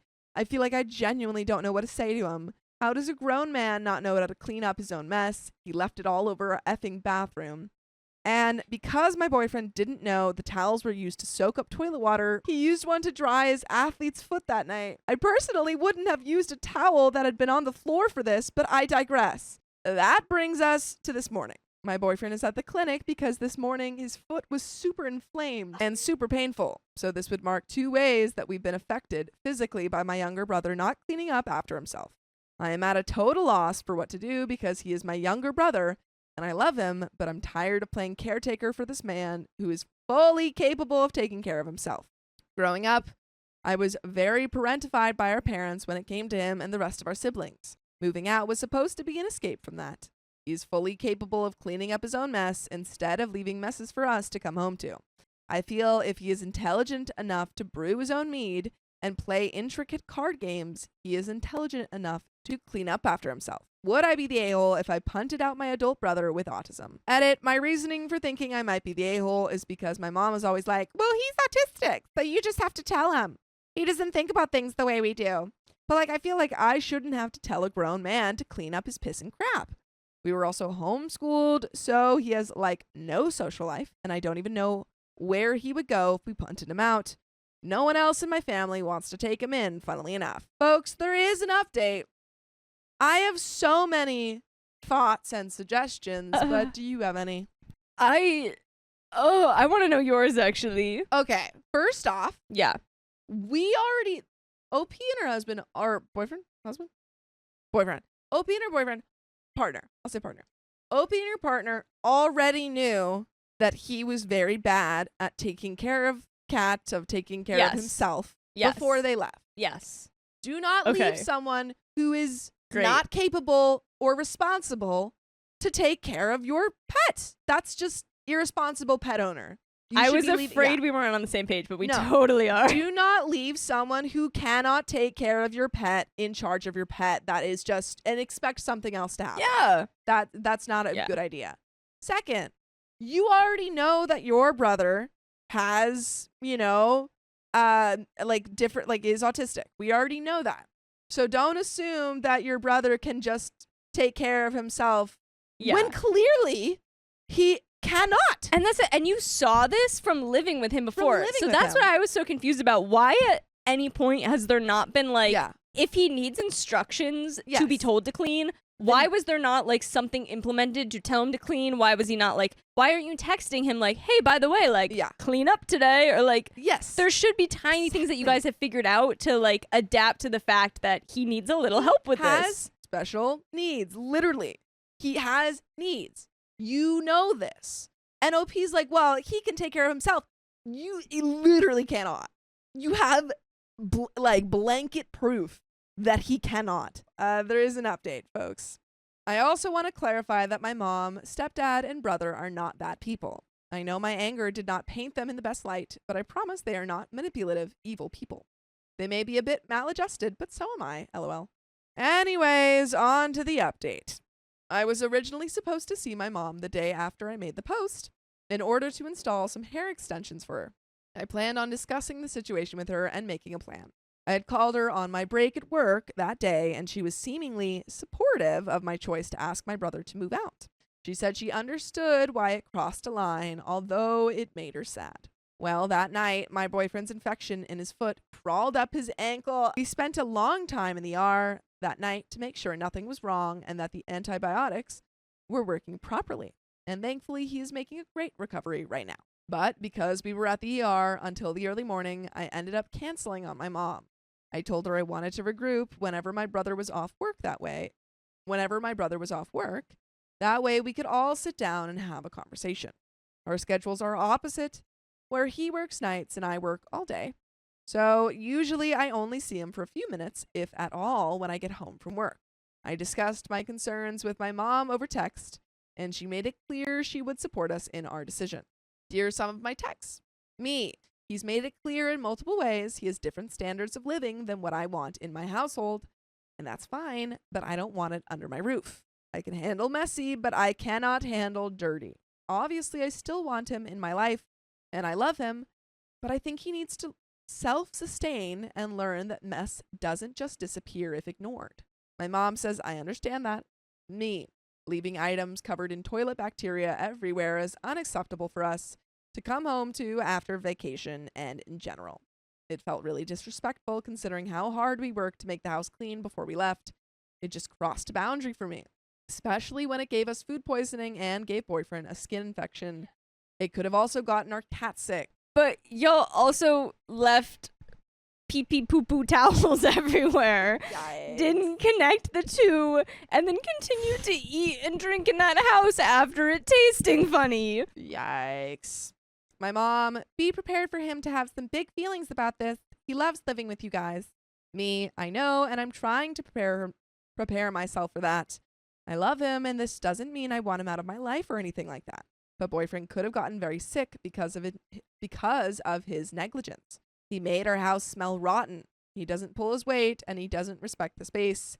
He needs time in the real world where someone isn't cleaning up after him. I'm not willing to let messes sit around in my home so he can come back to them and maybe clean them.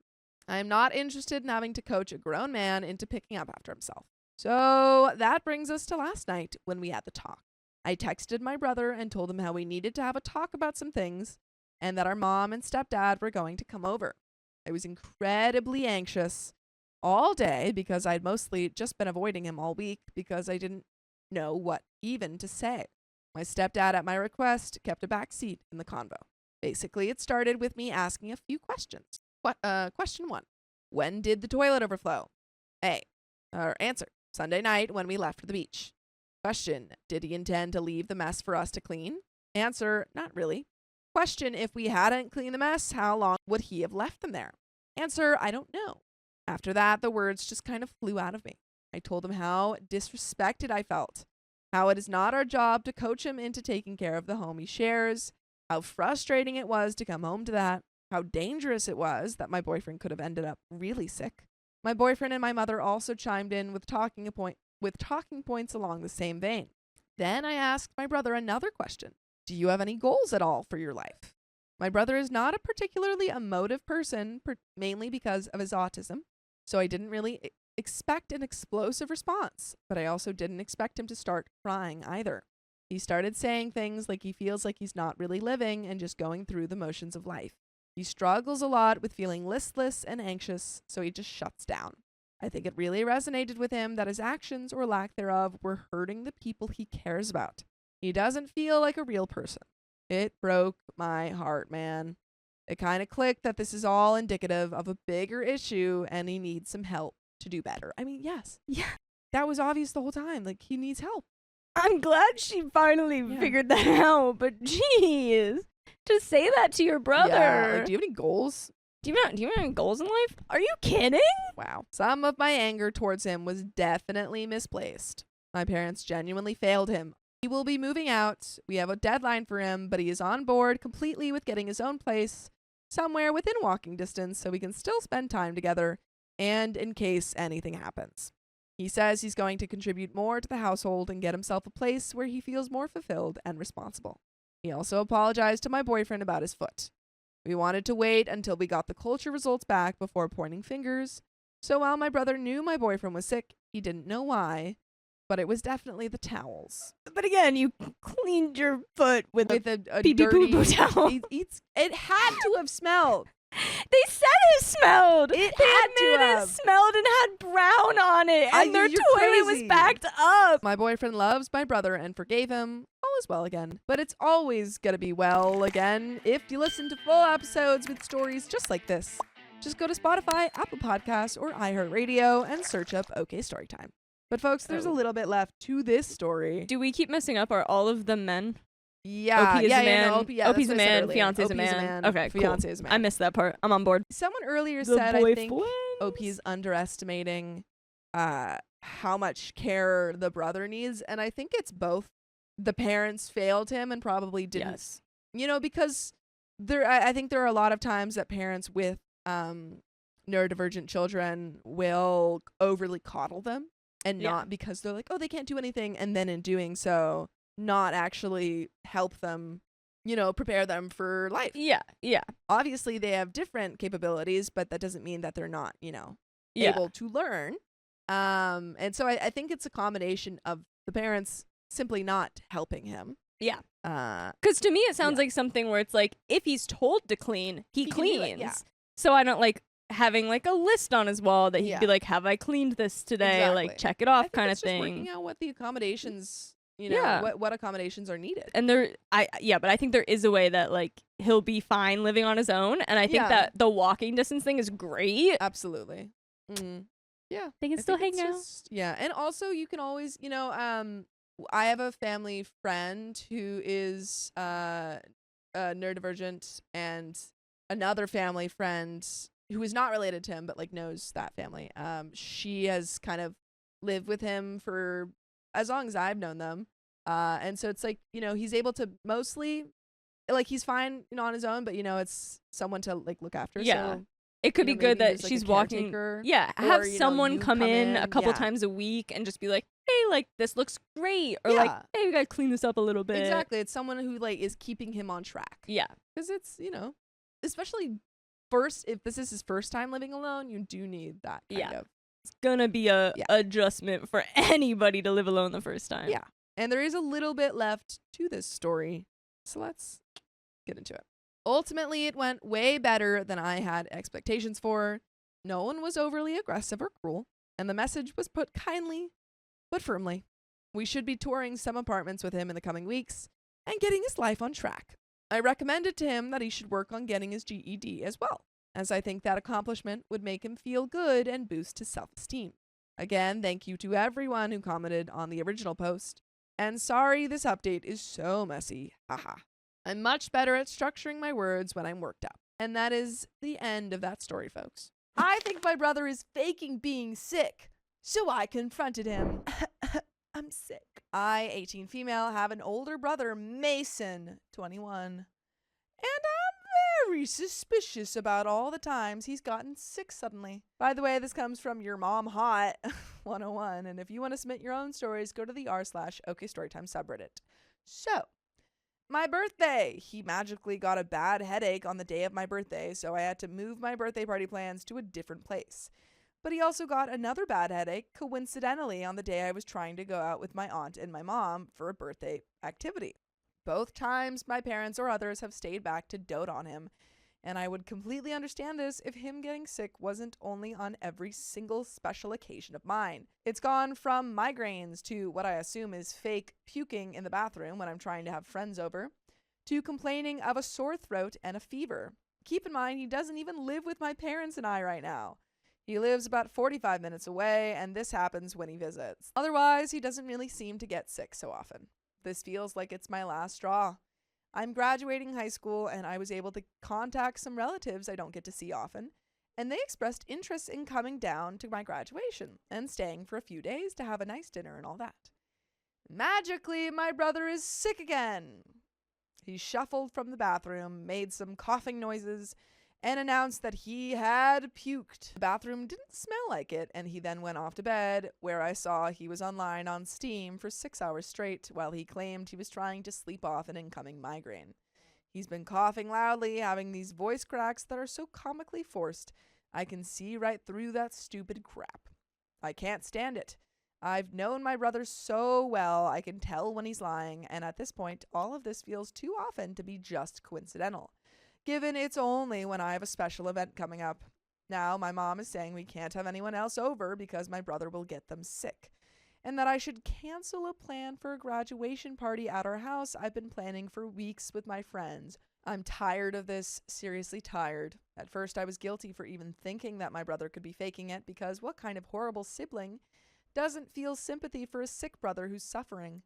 Either way, I have to know, would I be the a-hole if I confronted him? I need to put a stop to this if he's faking it, but if he isn't, I'll probably look like the biggest idiot. Please, any advice would be helpful. And there is an update. I honestly think you gotta confront him. Yeah, go ahead. Because even if he is sick, he's being really disrespectful to you. Yeah. Like, he's coming home while sick. Right. If anything, he should be back at his place. He knows. Right. He doesn't live with you, and he knows that you're having a party. Yeah. I'd be, if I were that sick and I knew you're having a party, I'd be like, I'm so sorry. I'll go, back to my place and be sick there. Right. I won't be here so I could get everyone else sick. Yeah. Yeah. It's just rude. It's so rude. Yeah, definitely confront. You guys are brother and sister. I feel like, obviously everyone's relationship is different, but if you guys have the relationship where you can fight and maybe be okay afterwards. I think You'll be good. also you call his bluff. Yeah. You stick right next to him. You're like, oh, if you're sick, Yeah. then you'll get me sick. Right. And he's like, no, I don't want to get you. And you're like, no, I don't care. And every time you don't get sick, you're like, that's so strange. I never get sick around Right. Right. you. Yeah. So crazy. Weird. Yeah. Update. All right. Well, here's a little update a bit later because I'm angry and so tired of this. He's a little crap. He missed my graduation because he got another migraine. Surprise, surprise. I figured I wouldn't be able to have a grad party at my house as I'd been planning for a while. I didn't get to, but I narrowly managed to go on a post-graduation trip I had planned with my friends for months. My wonderful brother kept saying he was pretty sick, and what if he got me infected and I got all my friends sick on the trip? My That's mom stupid. almost didn't let me go because of that. At this point, I feel like every single instance pointed at me. I don't understand why. It's like he's trying hard to ruin whatever fun I could possibly try to have or anything at all I may be excited about. Back to my graduation, I was pissed for a bit because despite all this, he's my brother and I would have wanted him to be there. And clearly he didn't want to show up to support me. I've attended both of his graduations. I don't know if there's going to be an end to this or if anyone will see this update, but there's plenty more going on. The third week of June, my dad and mom surprised us with a week-long trip to Hawaii, which isn't something we get to do much at all, and I was super excited for it. It was a nice place on the Big Island, and I'm being completely serious when I say this, but every single day something was wrong with him. The first morning there, he claimed to be so sick he couldn't come with us to get groceries for the whole family for the week, missing the whole first day of chores and getting settled in. Yet he was upset we got breakfast out without him. The second day, he was magically okay to go to the beach resort with us and spend the day out shopping and eating. The next day, I have stomach issues, and he went into the bathroom to vomit. Can tell when someone vomits. That sounds weird, but I am an intense sympathy vomiter. Like the second I smell that rank stomach acid smell, I will be making a puddle on the ground too. Gross. He ran to the bathroom dramatically after breakfast and made some retching noises in the bathroom. No splashing in the toilet. No smell of stomach acid. Trust me, I would know from a mile away. No hoarseness or raspiness afterwards when he hobbled out to tell my parents he was sick again. Okay, I'm getting too much into the vomit. What I mean is pretty much every day there was something, ranging from, oh, my foot hurts, I couldn't possibly let you guys go on a hike when I feel like this, all the way to, I have to be near a bathroom at all times or else I'll poop myself. And poop yourself. That's what you deserve is poopy pants in your pants. I don't understand why why he's not being taken to a doctor. I don't get it. I don't get it. Because that really is like how they need to deal with this. Yes. Is like, oh, I'm so sorry that you're sick. Let me help you with all this stuff. I'm gonna watch you drink this NyQuil, and like I'm gonna. You have to take all this. Yeah, start giving him medicine. Yeah, you have to like drink this disgusting medicine. You can't have those delicious foods that you want. You can't have any desserts. You can't come out with us. Like you can't go to the resort. Yeah. Yeah, you have to like overly sympathize so that he stops because he's getting away with it. And I don't think that your parents are going to believe you if you say, oh, like he's not sick. So I think you just do that with your parents. You go, oh, he needs time to rest. Oh, we should probably get him on, we should take him to a doctor and like just be so, as you said, overly sympathetic. Yeah, just like be so really it's worried like, about you don't even have to, say that he's lying. You get him to admit it because he's, upset. Yeah. Yes, it's exaggerated in those quotations, but legitimately, his foot hurt, his head hurt, his back hurt, his tummy hurt. You effing name it. Finally, by this point, my parents started to believe me. We began to quietly mutter exasperated things to one another while leaving the hotel without him yet again. Mostly with me staring at them with pure annoyance and getting to say, "That's what I've been saying." Dad's upset that he spent so much money on a nice vacation for us, only for us to get to do half the things we wanted to, and all the things we tried to do without Mason.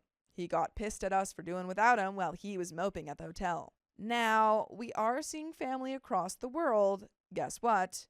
Mason's been sick for 2 weeks straight. The second day of us being here, he trudged into my shared room with my mom, lay on her bed, and explained he had a fever. Checked with a thermometer, nothing above 98. He still had my mom feel up his sweaty forehead. We're in the tropics. And she relented, letting him stay in his room for days on end. Then the loud coughing, not hacking or wheezing, just coughing that sounds so gosh darn loud. It echoes through the walls. He went to a doctor for it after a lot of prodding at mom from me, who found not much wrong with him. But after he complained about the coughing, she prescribed him some cough-suppressing pills. 2 weeks straight, he refused to leave the apartment because he's too self-conscious to cough in front of other people. I'm sorry. Is this man 8 years old? He's 8 years old. This is 8 years old. He's I remember 8 years old. like leaving the classroom in like second grade because I was embarrassed to cough in front of people because it was so silent in there. Yeah. This man is 21. He's 21. Like, dude, I don't know. Wear a mask. This like pisses me off more than actual like violence. Like, this is so annoying. He's it's like, so oh, annoying I'm so sick. because it's just so stupid. Yeah, it's like, why? You're upset that you're missing out on all these things? Yeah. You're doing that to yourself. Right. I think you're just maybe self-conscious as a person and never got out of high school or something. I think either he's lying Yeah. or he's like, hypochondriac. And he's like, oh, I have a little tickle in my throat. Right. Yeah. And it's like both are annoying. Yeah, well, F you too. I'm fully 18, but my mom doesn't want me exploring a city on my own because she's terrified I'll get kidnapped. Love you, Mom, but come on. So Mason was supposed to be my chaperone. Guess what? I also haven't been able to leave the house for 2 weeks. I can't see my friends here. I can't see the places I want to go. I can't do anything but sit in this apartment on my phone. I've tried presenting evidence to my parents, and before that, I tried pushing them, playing up his migraines, and pushing them to get him tested for bad allergies or just, I don't know, something. But they've been resistant. They believe me, kind of, now, but they're not doing anything, no matter how frustrated I get. By the way, I'd be frustrated if you guys didn't listen to full episodes with stories just like this. Just go to Spotify, Apple Podcasts, or iHeartRadio and search up OK Storytime. But there is a little bit left to this story. Do you have any final thoughts? I think you definitely need to stomp right up to him and be like, you're stupid. There's no vomit in that toilet. Yeah. Or go and like hold his hair back. Yeah. Even though he probably has short like, hair. Oh, I'll help you. Like, I'll be there for you. Yeah. Don't worry. And then be like, so why is there no vomit in the Where's toilet? the vomit? Yeah. You always are rushing. Or you like run into the bathroom. Yeah, right exactly. After he vomits. Right, because he's like being so theatrical and like rushing into the bathroom to vomit. When you do that, it's not like you're gonna suddenly feel like, oh, I am actually good. I don't have to vomit anymore. No, yeah, you would have you're gonna vomited. be stupid. Yeah, you gotta come up with some sort of scheme if confronting him doesn't work. Yeah. Because this is so insanely frustrating. The parents are putting up with it. Yeah, but God. you're 18 means you're probably off to college soon. Yeah. So you won't have to put up with him for too much longer. Hopefully, man. There's just so much going on, and I don't want to have to put up with this crap on top of everything else. This was long, and if it sounds like I'm mad, I apologize. But I am. I'm sick and tired of his antics ruining literally everything. He gets very, very pissed if I have the nerve to ask him if he's really feeling sick all the time. Because yes, I've tried to confront him so many times, it's not even funny. Mom and Dad are both kind of starting to believe me, but not enough to do anything about it, or to not let him be a fragile little Victorian child, and lay around coughing dramatically, with 4 gaming devices in his room that I can hear him playing on for hours and hours that he made me carry on a 15-hour flight. That's it. That's the update. Truthfully, I don't know if I'm doing this right or what the rules are on this kind of subreddit. I've never had to update any post before. But I'm just so done with his crap, I don't even know what to do anymore. And folks, that's the end of that story.